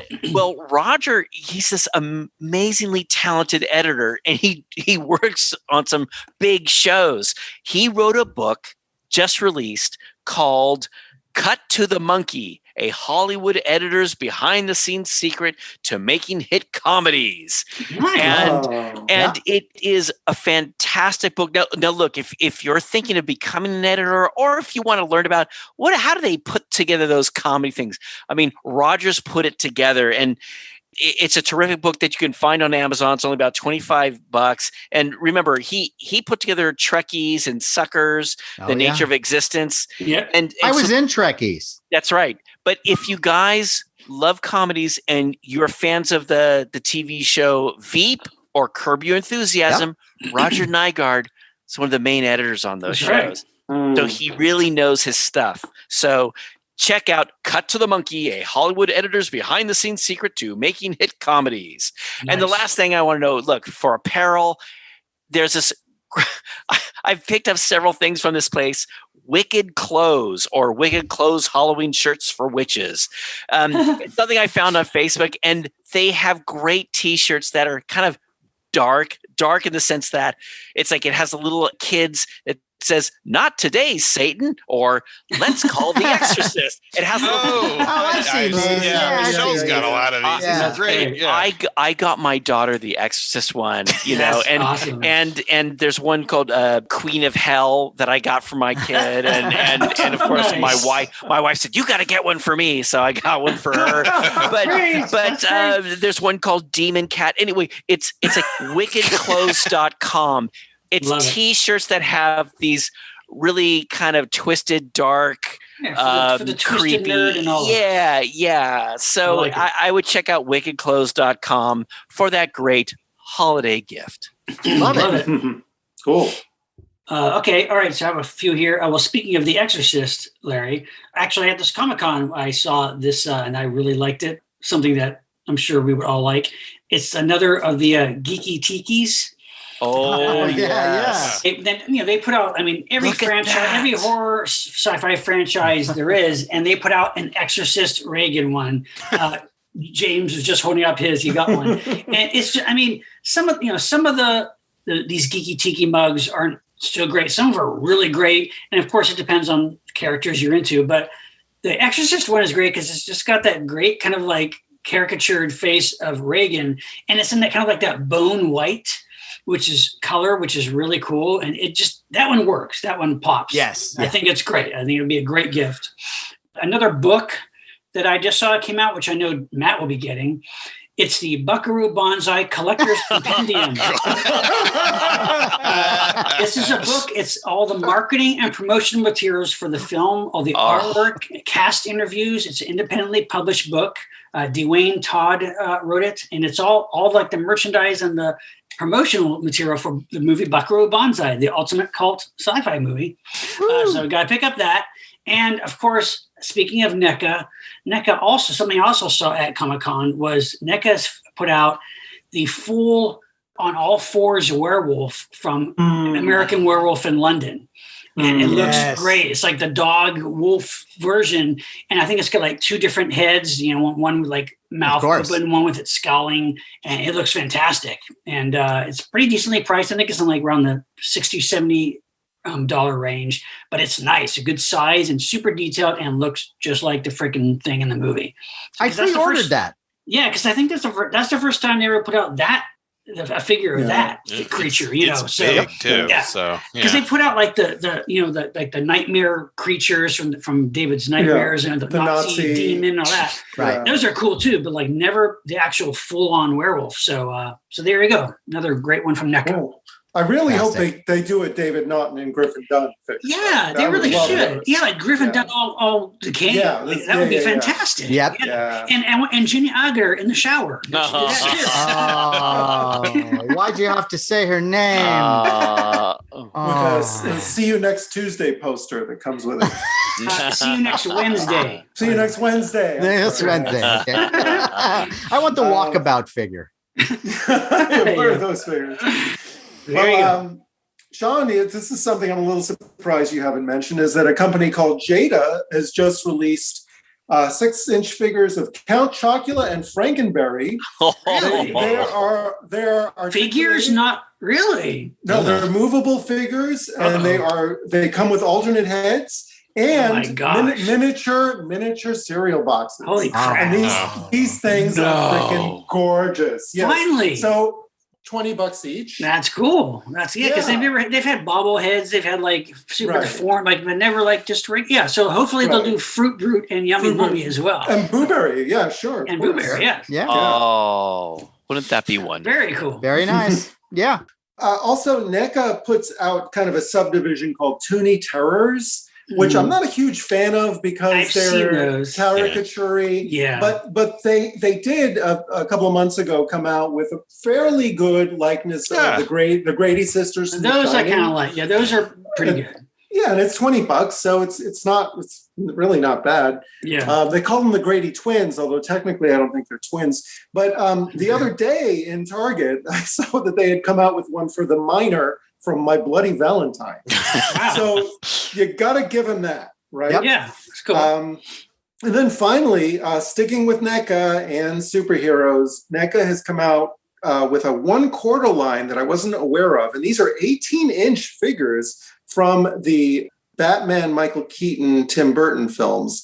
And I'm not a huge fan of those films, but the Batman looks good, and they did a Penguin. And again, these are 18-inch. But the one that I'm excited about actually is the Michelle Pfeiffer Catwoman, because it's got an alternate head, which's got some hair, a really distressed face with some hair coming out the back, and it looks so cool. And it's about $125. And I gotta give NECA credit for coming out with figures of this scale that are somewhat affordable, unlike Hot Toys and Sideshow and some of these other companies. So I'm actually going to be picking up the Catwoman and probably the Batman. Just because it's so much figure for the money, right? Right. So so there you have it. Very nice. Cool. Nice one, James. Matt? Well, I am going to revisit something that I previously talked about. We talked about the Haunted Mansion kits. Well, there's a company called Lindbergh that did the Jolly Roger series. And these figures were recasts of the Pirates of the Caribbean kits that they did that were very similar to the Haunted Mansion ones. Right. And they also had Zap Action. So it was the same thing with the rubber band, and they did these things. And they've got a whole bunch of them. There's like 7 kits, and they're all similar in the sense that it's usually a skeleton in some sort of peril. He's being, one's being eaten by an alligator or attacked by an octopus. And there's one where there's a regular pirate that's fighting a skeleton pirate. But in the recast, they changed the human pirate a little bit. And again, I'm sure it was copyright reasons. But if you were going to get one of these, I would say get one that is called Hex Marks the Spot, which I knew in the original version as Dead Man's Raft. And that was where you've got a skeleton pirate steering a raft, and then another skeleton would pop out of a crate and stab a map with a dagger. And I actually have the original model kit unmade and in box. The original MPC. So this is an opportunity to get that one. And what's great about that one is that one actually works. The Zap Action actually works. So these are all from Lindbergh. And again, they run about $25, I think at the most. And then as an Ultraman fan, there is a hoodie. It's a tracksuit hoodie pullover sweatshirt that I found. And the site that I'm seeing it on is called Amazing Hoodie. And it runs about $52. And it is this pullover hoodie that's done like the uniform of Ultra 7. Nice. And so, if I really want my neighbors to respect me, so this is the thing that I could use to make that happen, I think. Totally. Because then I also have an Ultra 7 head that I could put on it. So it's like Ultra 7 just exercising, Or maybe I could do like an Ultraman Marathon Man kind of crossover thing. Yeah. That I'd like to see. So that's great. And this is something that I'm not sure that I necessarily want, but I saw it at Comic-Con and I thought it was pretty cool. And what it is, it's from Marvel Legends, and it's a Deadpool interactive moving animatronic head, like a bust. And it runs about $100, but this thing is amazing. You walk by it and it talks to you and the eyes blink, and it has 600 different effects and phrases. Wow. So it says all this shit and it'll have almost have a conversation with you. I was like, I can't even believe something like this exists. Perfect for your Christmas party. Right. To have that, put a Santa hat on it and you're ready to go. Yeah. But I saw this and I thought it was great. I'm not sure I would want to shell out $100 and pick this thing up. But if somebody else got it, I think I would be like, or somebody got it for me as a present. I go, okay, I guess I got to play with it for hours and hours. That's great. Yeah. So anyway, and then before I go here, I know that we're talking about shopping for this year's Christmas, but I love Trick or Treat Studios. Mhm. And Trick or Treat Studios always has some sort of ornament Yeah. that you can put on your tree, and they're different styles. There's Universal Monsters and there's like Jason and Leatherface and Michael Myers. And they're really wonderfully sculpted ornaments. Well, they have a They Live alien ornament. And the only problem is it's available January 19th, 2022.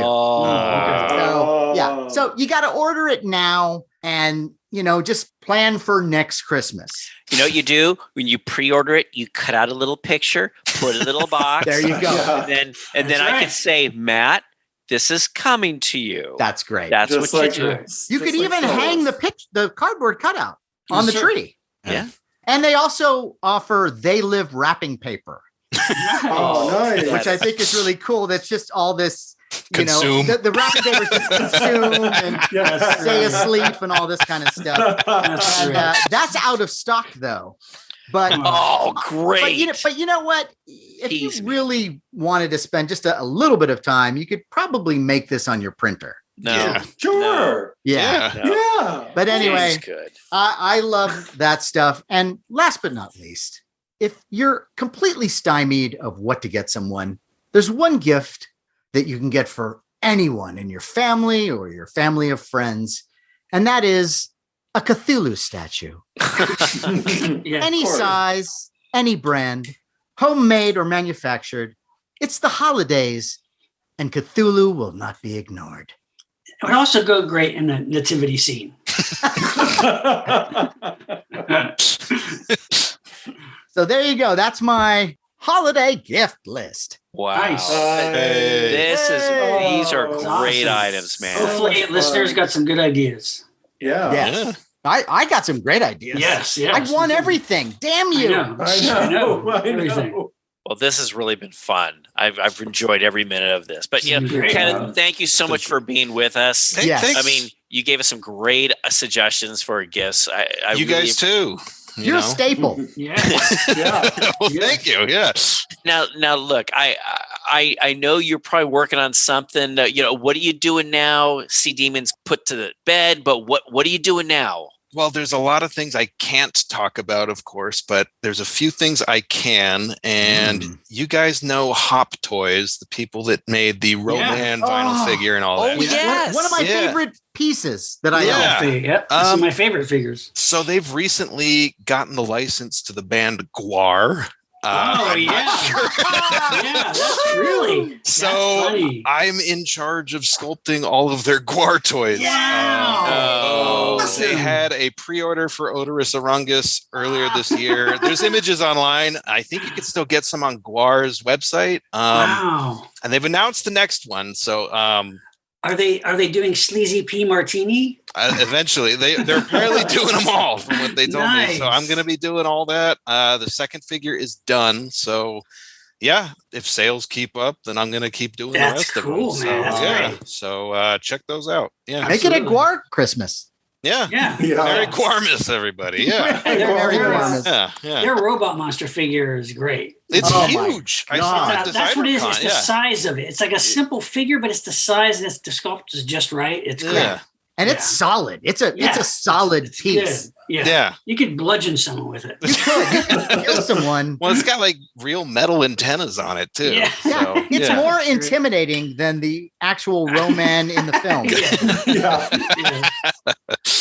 So That's great. yeah, that's what I got going on that I could talk about. So Nice, man. Good Very job. cool. Well, we Thank you. can't wait for these things, and we really can't wait for the things you can't talk about. Oh, me Yes. too. Yeah. Me too. Yes. Yeah. Thank you. But we are delighted that you could make another round of this. Yes. Of And, course, every we always year. love I'm having you, down and we for miss this. you. And I Yeah. miss you Yeah. too. I love you guys. You're like our nerd Santa Claus. Well, thank you. You're all my nerd elves. Yeah. I'm honored to be your elf. Well, thank you. And happy holidays, everybody. Yeah. Yeah, yeah. Happy And- holidays. and hey, Yeah. Let's raise our glasses and toast you, Kevin Smith, Oh, thank you. and the Monster Party Holiday Gift Guide 2021. Woo! We wish you a Merry we wish you a Merry Yeah, sing to the I want to be a dentist. I want to be a dentist. Time for a listener shout out. Shout out. Shout out. This goes out to friend and longtime listener Pashur House. Oh, Sure. Pashur, Incredibly talented, for sure. Yes. body painter extraordinaire. Yes. I'll say. He has been a special guest along with his model Maddie at the last couple of Monster Paloozas we've been at. Yep. Where he did this exquisite body paint with Monster Party theme, and it got so much attention. Yeah. Yep. As he was painting her and then as they walked around the convention. Well, Pashur is the subject of a feature in the November-December issue of Maxim magazine Oh, nice. Fantastic. called I love Maxim. called Body and Soul. Nice. So Pashur, congratulations. It's well-deserved. You definitely deserve, you're extremely talented and definitely deserve that attention. So Awesome. congratulations on that. Also, we mentioned earlier, quick shout out to Jim Jenkins of San Diego. Oh, Yay, yes. Jim. We got to hang out with you. Get to hang out with them. Yeah. During Comic-Con. Jim led us to a restaurant where we needed someplace to go to lunch, a restaurant called The Werewolf, Yeah. which was Yeah. like the perfect place. It was so good, And, too. Yeah. It was The incredible. burrito that burritos. I had was Yeah, I know. off the charts. Amazing. So Jim, Thank it you was so great to much, hang Jim. out. Yes. He got to Yeah. experience a little bit of the The Monster Party the thing camaraderie. that made us create Monster Party. Yeah. Yeah, True. True. The post Comic-Con hangout at the That's hotel right. room. Yeah. The birth of Monster Party. Yeah. Larry, you also have a shout out? Yeah, I do. I want to give a shout out to findingwill.com. It's all one word. Findingwill, WILL.com. It's all one word. And guys, here's the scoop. In our previous episode, our William Castle episode, remember that with Jeffrey Schwartz? Yes, I do remember. We learned a lot about William Castle. Yeah. And we learned that William Castle was adopted. And because of that, family was very, very important to him. He was a very loving father. And he and his family were very, very close. Well, I wanted to let you guys know, sadly, one of William Castle's grandchildren, his name is Will. He was a really smart and he was a real sweet kid. He passed away from cancer at the age of 17. Wow. Now, he was such a great little kid that the family began thinking about a way to honor him and at the same time trying to help find a cure for cancer and help to promote cancer awareness. And the family created Love Will, which sells a variety of wonderful perfume candles and stuff for the holidays. And these candles include like gardenia and lavender, grapefruit and mint. And they have a series of collections like the Farmhouse Collection, the Pop Art Collection, Minimalist Collection. It's all really nice, comforting candles that you could have in your living room and stuff. Sort And of for like the holidays. aromatherapy. Exactly. Cool. So the family states they decided to design candles that would burn as bright as his endearing soul. And they use his name as an affirmation of strength and love. And each purchase of these candles for will result in a donation to help find a cure for cancer. And funds will be donated to the following organizations: the City of Hope, Fred Hutchinson Cancer Research Center, and the Concern Foundation. So if you want to do some good, actually for the William Castle family, if you check out findingwill.com, check out their series of products, purchase something, it'd be great for the holidays, and you're helping to find a cure for cancer. Nice. beautiful. Very nice. Yeah. Very Yeah. good. And no gift guide would be complete without mention of Monster Party merch, which is right. still available on our eBay store, which is Monster Party Store. We still have the classic Monster Party logo glow-in-the-dark t-shirts available in large size. We have large, and large. Oh, Nice. nice. Yes. Nice. And we And have the a couple female cut versions of the shirt. I think there's a small and a medium. Okay. Still? Yeah. Oh my gosh. Holidays upon us, folks. You better jump on these. Come on, ladies. Flies laugh. Yeah.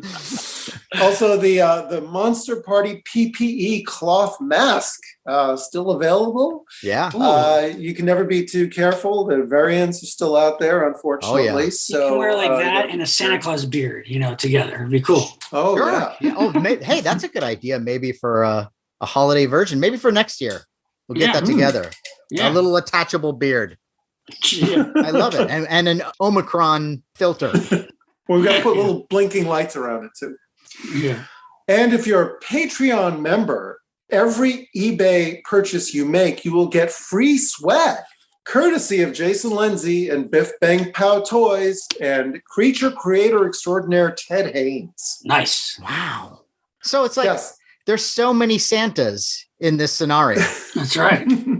So what's this Patreon thing? What's that all about? Well, I'm really glad you asked, James. Patreon is a platform where if you join Patreon, you will be able to have access to all these extra things that Monster Party fans would love. We're talking extra bonus audio, special Patreon produced shows like Larry's Toy Time and Monster Party Masterpieces. And we also have some oddball kind of things like special book collections that have been put together by my stepfather-in-law, John Bordeaux.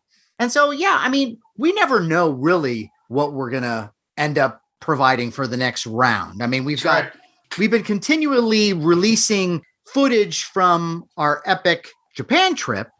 And so this is the unedited material where we're just hanging. And the latest one that we dropped has got some salty banter that I think worth joining Patreon just for that. Now, some of us might have been drinking a little too. Well, we were all drinking quite a lot, and it's funny to see how many times a new bottle comes to the table.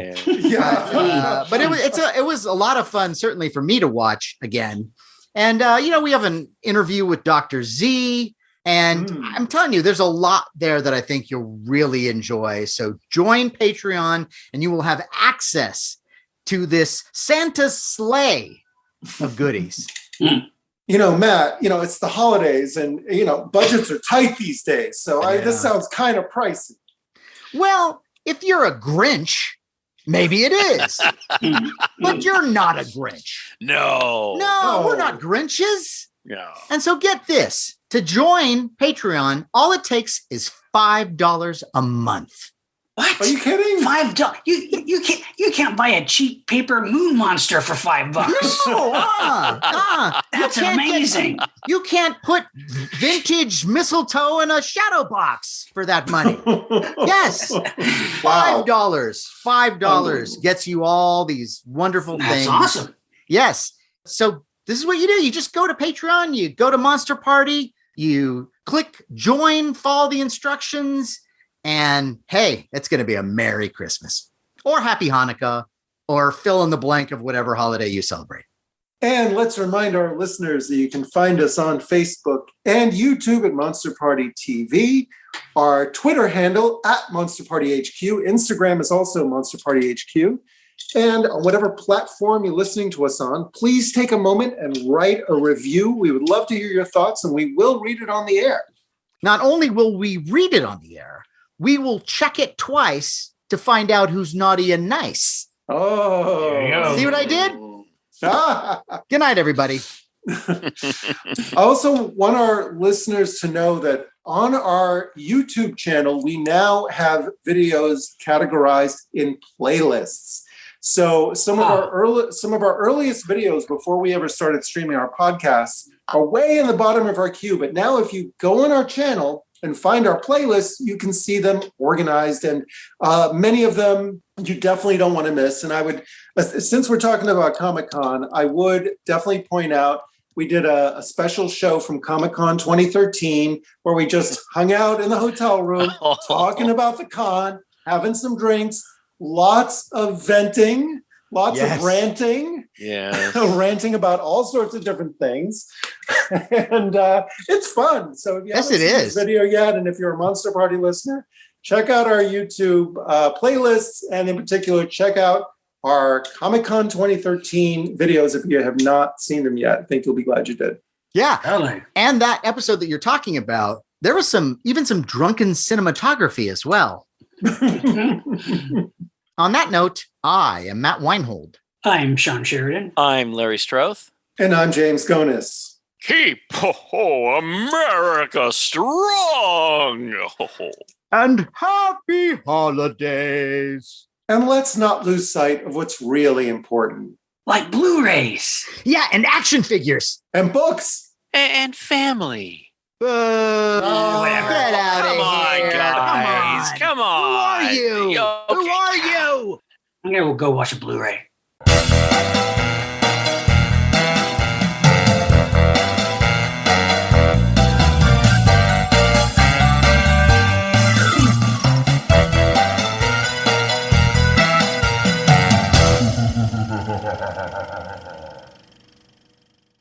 Oh, I got a robot recorded voice. right now. Okay. Oh my God. Okay.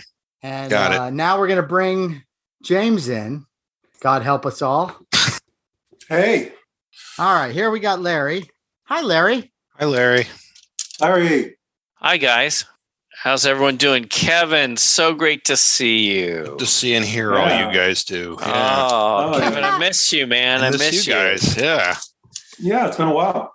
It has. Yeah. Almost did Comic-Con, but Michelle had a bunch of migraines, so we Oh, kind of took off early. Oh. But hopefully that was cool for, how was it for you guys? You guys have fun or? It was great. Yeah. You were Yeah. missed. You I looked think clean, would've had a you great know. time. Yeah. it looked clean. It looked It was clean. clean. Good. You know what? You're right. It was It clean. was awesome. It was clean. It was well organized. Good. They did a very good job when it came to the checking the vaccinations, and everybody, for the most part, that I saw was wearing a mask. Oh, that's good. So all that was great, and it was nice because it seemed like the whole thing was taking place in an alternate universe where Comic-Con was like back to the old days. It was not so many people, it was not so many media companies, and it was relaxing. Wouldn't you say, James? Yeah.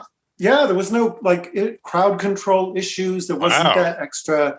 I mean, in a way, it was sort of lacking that. So if you think, well, what's missing? Well, maybe it's all the people yelling at the staffers Yeah. yelling at you to go down. My crippling anxiety isn't kicking in. Something's wrong. Yeah, you know what? I was okay with that. I didn't mind not getting that Hmm. flavor this time. That's Yeah, to good. have the minute, it's like 30 seconds to 7, and there's like 9 guys in blue shirts, like, all right, no, turn it around. Like, Yeah. I have 15 more seconds, Buster. Yeah. But with And I'm the going to buy this Cthulhu statue, and you're not going to stop me. this was the first Comic-Con though where a variant took on a whole new meaning. Oh boy. Yeah. Nice. You know what, James? Keep working. that's what I miss. You're coming right along. Yeah. I like the direction this is going. I can't wait for your book. We've always talked about making a Monster Party book, Yes. but the Monster Party presents James Gonis's Panorama, and Oh it my better be God. big. It better be thick. That should be like a pop-up book. I Fine, sure. I You actually love had pop up, right, Larry? I'm sorry, what? You love pop up as much as I do. Yes, I love a good pop-up book. me too. I really do. Kevin, have- how do you feel about this? Yeah, pop-ups are cool. I just finished my master's degree yesterday in librarianship. Whoa. So if you guys need Whoa. like a table of contents or an index for this supposed pop-up book, I can do it for you. For a Well, minute, I thought you got a congratulations. master's in pop up books. Well, I had it's no idea all, that was a I had a thing. whole class in pop-up books this year. So, Did you Oh, really? no. Oh, oh shit. Okay. I'm being Larry now. Wait. I have a stupid question. A really stupid. Who's doing the intro? For Well, Kevin. I would think that you would do it, Larry, because you were the initial, road into the Yeah. road that Kevin took into our lives. Yes. Yeah. And he's never Oh, looked back. No. Okay, so just to let you know, Yeah. to keep everything positive, Sure. Uh-oh. I'm I don't like the way this is going. I'm going to mention, I'm going to mention, where you came from and our intern and how you're this amazing artist and designer. You created Sea Demon Vinyl and you actually created these toys, but you've become so I've moved popular on. and in Yeah. demand Yeah. that you've moved on. And so, I'll say that and Sure. Yeah. and Just a be few like, other yeah, things. he did. And then when we that get to and- the end, Yeah.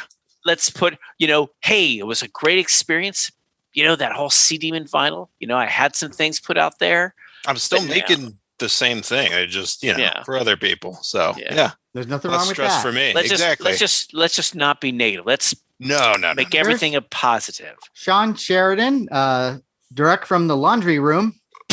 How you doing, bud? Hey, how's it going? Hi. Hey, Sean. As perky as ever. Hey, I just finished work and I'm ready to go. Let's go. Well, that's what I'm saying. Whoa, yeah. Hey, What do you mean perky as ever? I'm just. you're always, Christ, you're dude. always, yeah, I've you're been working always. since 9 a.m. Let's just, give me a break. Wow. Okay. Really? Oh, are we gonna do a time thing? I think you're know actually how early it's I got not here? competition, guys. I You're know. both perky and lovely, and you bring the sexy to our show. So Yes. I see nothing but winners here. Kevin, it's been a long time, man. It has. It's good to see you, Sean. Good to see you. Okay, well, There's all our right. show. well, Yeah. the chemistry is certainly Let's start out with a lightning Wait, round. on our Wait, level Sean. right now. Sean, you don't have your action figures behind you. No, You're in a different room. No, because I'm hardline in with my computer for work in my other room, and it's too much trouble to move it. So Oh, no problem. But No see, with Sean, it's all about quality. it is. Get that quality. Have to have exactly. James, If it makes you James, feel any what's your better, excuse? Oh, What? quantity. What'd you say? Quantity over quality. Well, That's my James has been known for his connectivity problems. and Sean, Yeah. Yes. I just wanted to let you know that every time we do a show, I'm always fired up, and I'm wearing my Monster Party T-shirt and ready to go. And Looks like you're in no, not casual dress I'm, today. yes. Well, I'm like you, buddy. I'm working and I'm just fried, and I've Let's do this another night. No.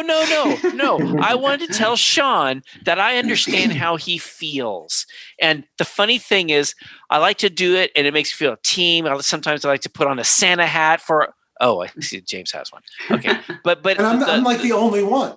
This is the perfect escape from that. Yes. To get into this now. But since people can't see us, it's okay. I think I'm allowed to not wear my Monster Party shirt one time. I think you're allowed for all the times you dressed up in superhero costumes. You did the whole. You're good, dude. I'm wearing my Bumble shorts. Cool. I thought you were going to say I'm not wearing any pants. Oh no! Come on. That's usually. Well, they wouldn't be considered pants. They're shorts. I have just randomly, for some reason, I got a text saying I've been added to the wait list for Ruth Chris Steakhouse. Fuck yeah! I think they have the wrong person. Now we really should cancel the show. Let's go. Yeah. That's really I want weird. a steak. That's Kevin, you're not bizarre. vegan or anything, are you? Yeah. I'm Random. cool with Riz Chris. Yeah. Let's do it. Oh, I like your And the like your ladies at Ruth Chris. Is that an Ibra poster in the background? Yeah, that's the international Toho poster. Nice. So those are Very Nice. cool. What else do you got there? Yeah, I what are the got- other posters? Frankenstein Conquers the World, Atragon, Godzilla versus the Thing, Gorath, King Kong versus Godzilla, Half Human, Rodan, H-Man, Battle in Outer Space, Varan, Wow. Ebra, and I just put Mothra. I Is- took it to the frame store today. So Is this Okay, like so- your man cave? Your this little- is where the figure buying went. I kind of sold all that, and I kind of just get posters now. Whoa, They're whoa. Whoa. Wait a minute. Did you just say you sold some figures? I did. How many figures? No. Like what kind of figures? You're not talking about those, like that ones in Japan that you X-pluses and got. stuff? The- Oh yeah, those I sold off. I bought basically a whole art studio out of that, and kind of collect posters now because it's just a lot easier. Wow. But you're going to run out of wall space as Yeah. opposed to Yeah. shelf space. Then where are you going to be? Yeah. Huh? Then what? Yeah, Then Kevin. you're screwed, buddy. Yeah. I'm telling you. Fuck Dude, and you come sound- again. I know. You know what? I'm looking at my poster collection. I'm saying to myself, you know what? I have about like 500 posters. I can't possibly, I'm starting to like really go through it and try to say, I'm going to sell this. I'm going to unload this because I want to be able to see these posters. I want to do that more than just, I know I have it, So Look at you. yes. Fantastic. Yes. I love this. I mean, the fact that, right, like you said, if he has certain things in storage that you're not going to ever see, or, yeah. That's kind of how it was for me too. Yeah. It's like, I'm not doing anything. They just sit here, Do I really need the table for 5 poster? Or the American Gigolo poster. No. You have those? Wait, Why do you have I've been them? looking for that one, Larry. Oh, Sean, okay. I'm the international poster. Sean, remember back in the 80s? Toho international. Back in the 80s, I worked at a movie theater, and I got a lot of, I got Looking to Get Out, and I got, American Gigolo, and Scarface. I got Scarface. The black and white. But if like you're not that crazily into those movies and you don't you're never going to frame those and display those. Why do you have them? You should sell Scarface. You'll probably get some money for it. That one you can get something for. Yeah. Sean, it's one of those things. It's like it's mine. It's I had that. We know it's mine. You really, that is something you have to evolve past that. And you really do. Yeah. Sean, I'm getting there. That's good. I'm thrilled. The fact that you even said that, you're actually going to enjoy some of the things you have. What, mine? Or sell them. Oh, great. Yeah. But wait a minute, Kevin. Yes, sir. What toys are remaining? I see something. There's a green thing behind you. Oh, I got that at Designer Con. Ooh, You guys know Cthulhu. James? James Groman, right? Oh my God! Is it glow in the That's dark? a nice one. No, it's just all green. That is amazing. That's a good one. If I'll bring it over next time I see you. But Under black Bring it light. over and leave it. Under black light, that would look really nice. Does it glow? No, I mean blacklight. It probably. All right, never That's mind. cool. Yeah. All right, So this is a large green vinyl Cthulhu, right? Yeah, That's what that is. pretty much Safubi kind of. It's Wow. about. How much that run you? It's better than a. Oh, It's God. like not your. Yeah, that's cool. That was like 1,200, but I mean. That's Was it really? That's James Groman for you. It's beautiful. It's the It is. size It's of gorgeous. a bowling It's a ball. work of art. I don't think he made that many of them either, so that's kind of why. Really low production. Yeah, it was like if that's the Grail, I have to do it. So And a year from now you'll be selling that and buying Buying a house. American Gigolo. poster. To Matt, yeah. So just really quickly. So Kevin, did you sell all of those figures? I kept one. Which one? What? I kept the X Plus. It's a Godzilla from Monster Zero. That's my favorite suit. So I said I'll keep the one. So It's funny. I thought for sure you were going to say Heisei.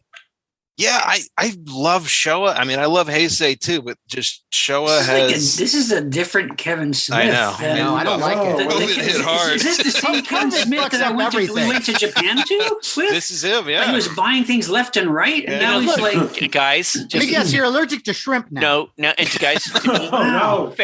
to be fair, I just want to say, in 2015, when we went and did that amazing pilgrimage to Japan, Kevin was a certain person. Now there's a lovely lady in his life. He's Don't go finished there. school. He's growing, and he needs to think about the future. So No, yeah, I'm no. impressed. And you're Larry, working. Larry, let's not play 40-year-old virgin here. Where, like, the lady comes in and now he's got to get rid of all his shit. No. But I didn't at least say the that. story ends with her saying, buy Godzilla posters instead. Right. She loves him, by the way. I will say, Kevin, yes, you're a very talented artist, very skilled. Well, thank you. But I do think that coming to Japan with us, no, that was the somewhat spark. inspirational. Honestly, that was the No, key to your it whole really success. That was the key.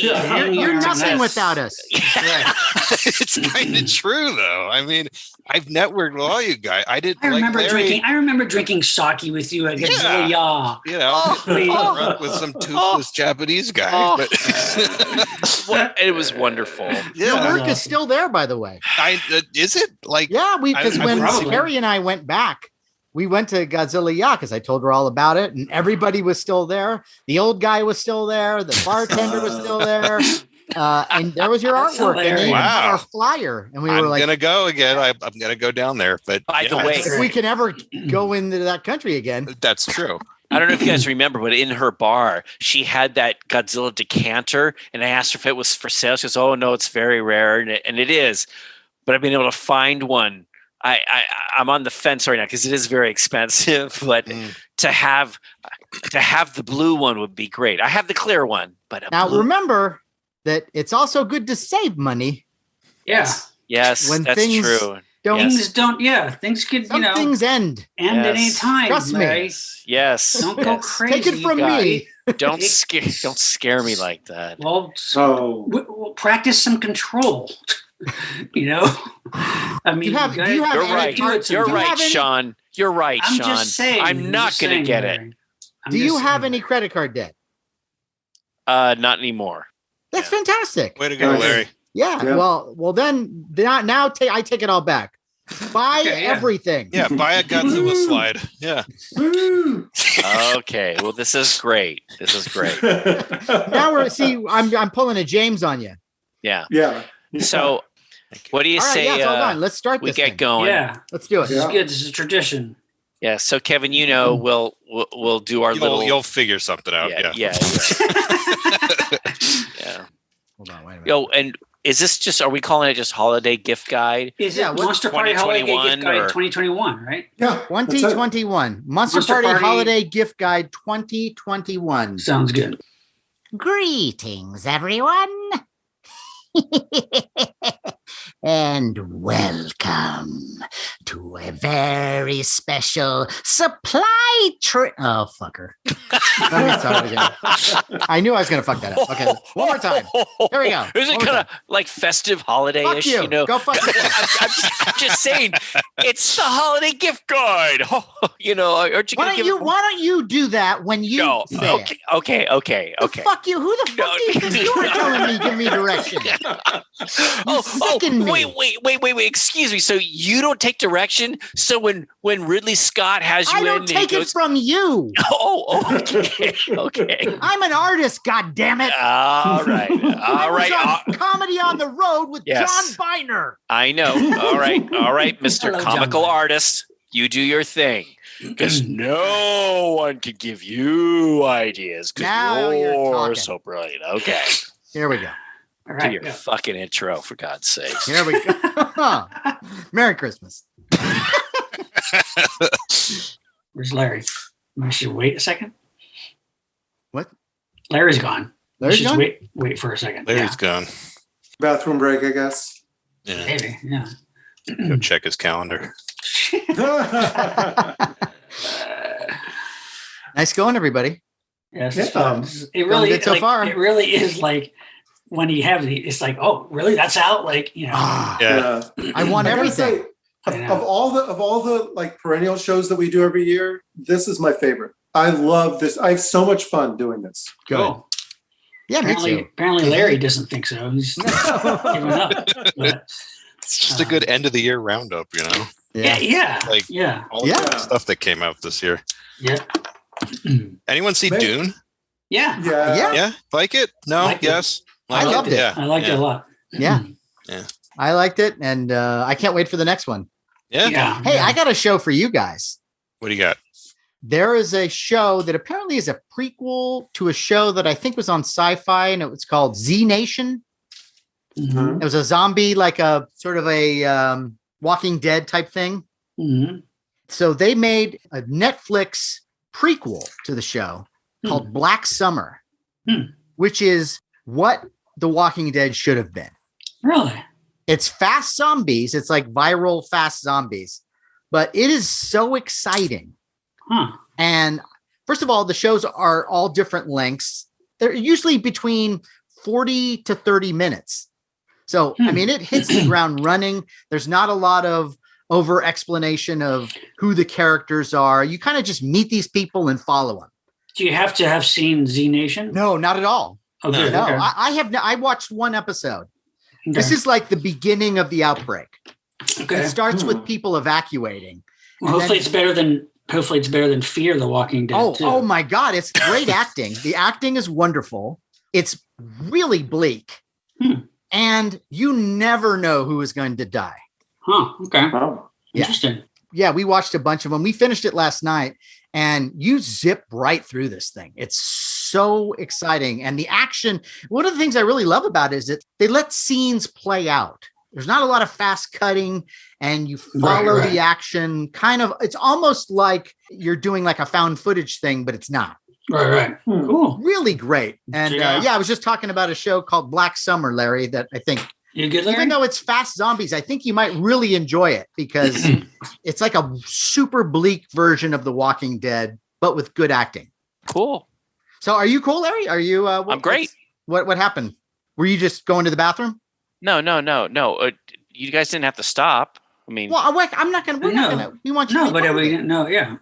did you guys just stop? Yeah. When I left? Well, yeah, you're gone for a bit of time. Well, yeah. We didn't know where. It's okay. You can call a timeout anytime, but if one of us just disappears, I think chances are we're all just going to stop. Yeah, you didn't give us a heads up. Like, and who knows? We were Larry's worried. We it could have been like you heard a knock on the door, and then all of a sudden, burglar. It's a home So I'm invasion. sorry. What do you guys say we do like a lightning round? Throw maybe like 2 or 3 out. Really Lightning fast. round. Okay, Great. what do you say? Cool. I think it's a wonderful idea, Larry. Yes. Let's do Great. it. Okay. But I'm sorry. Before we do it, can I take a quick bathroom break? All right, let's take a quick bathroom break. Good luck. Let's do it. All right, really quick. Well, if he's gonna go, All right, I'll go too. Okay. Wow, the one time I don't have to go. Oh. Wow, they came back at the same exact time. What We the use the hell? same bathroom. Wow. We're actually in the same place. Across the streams there. Okay.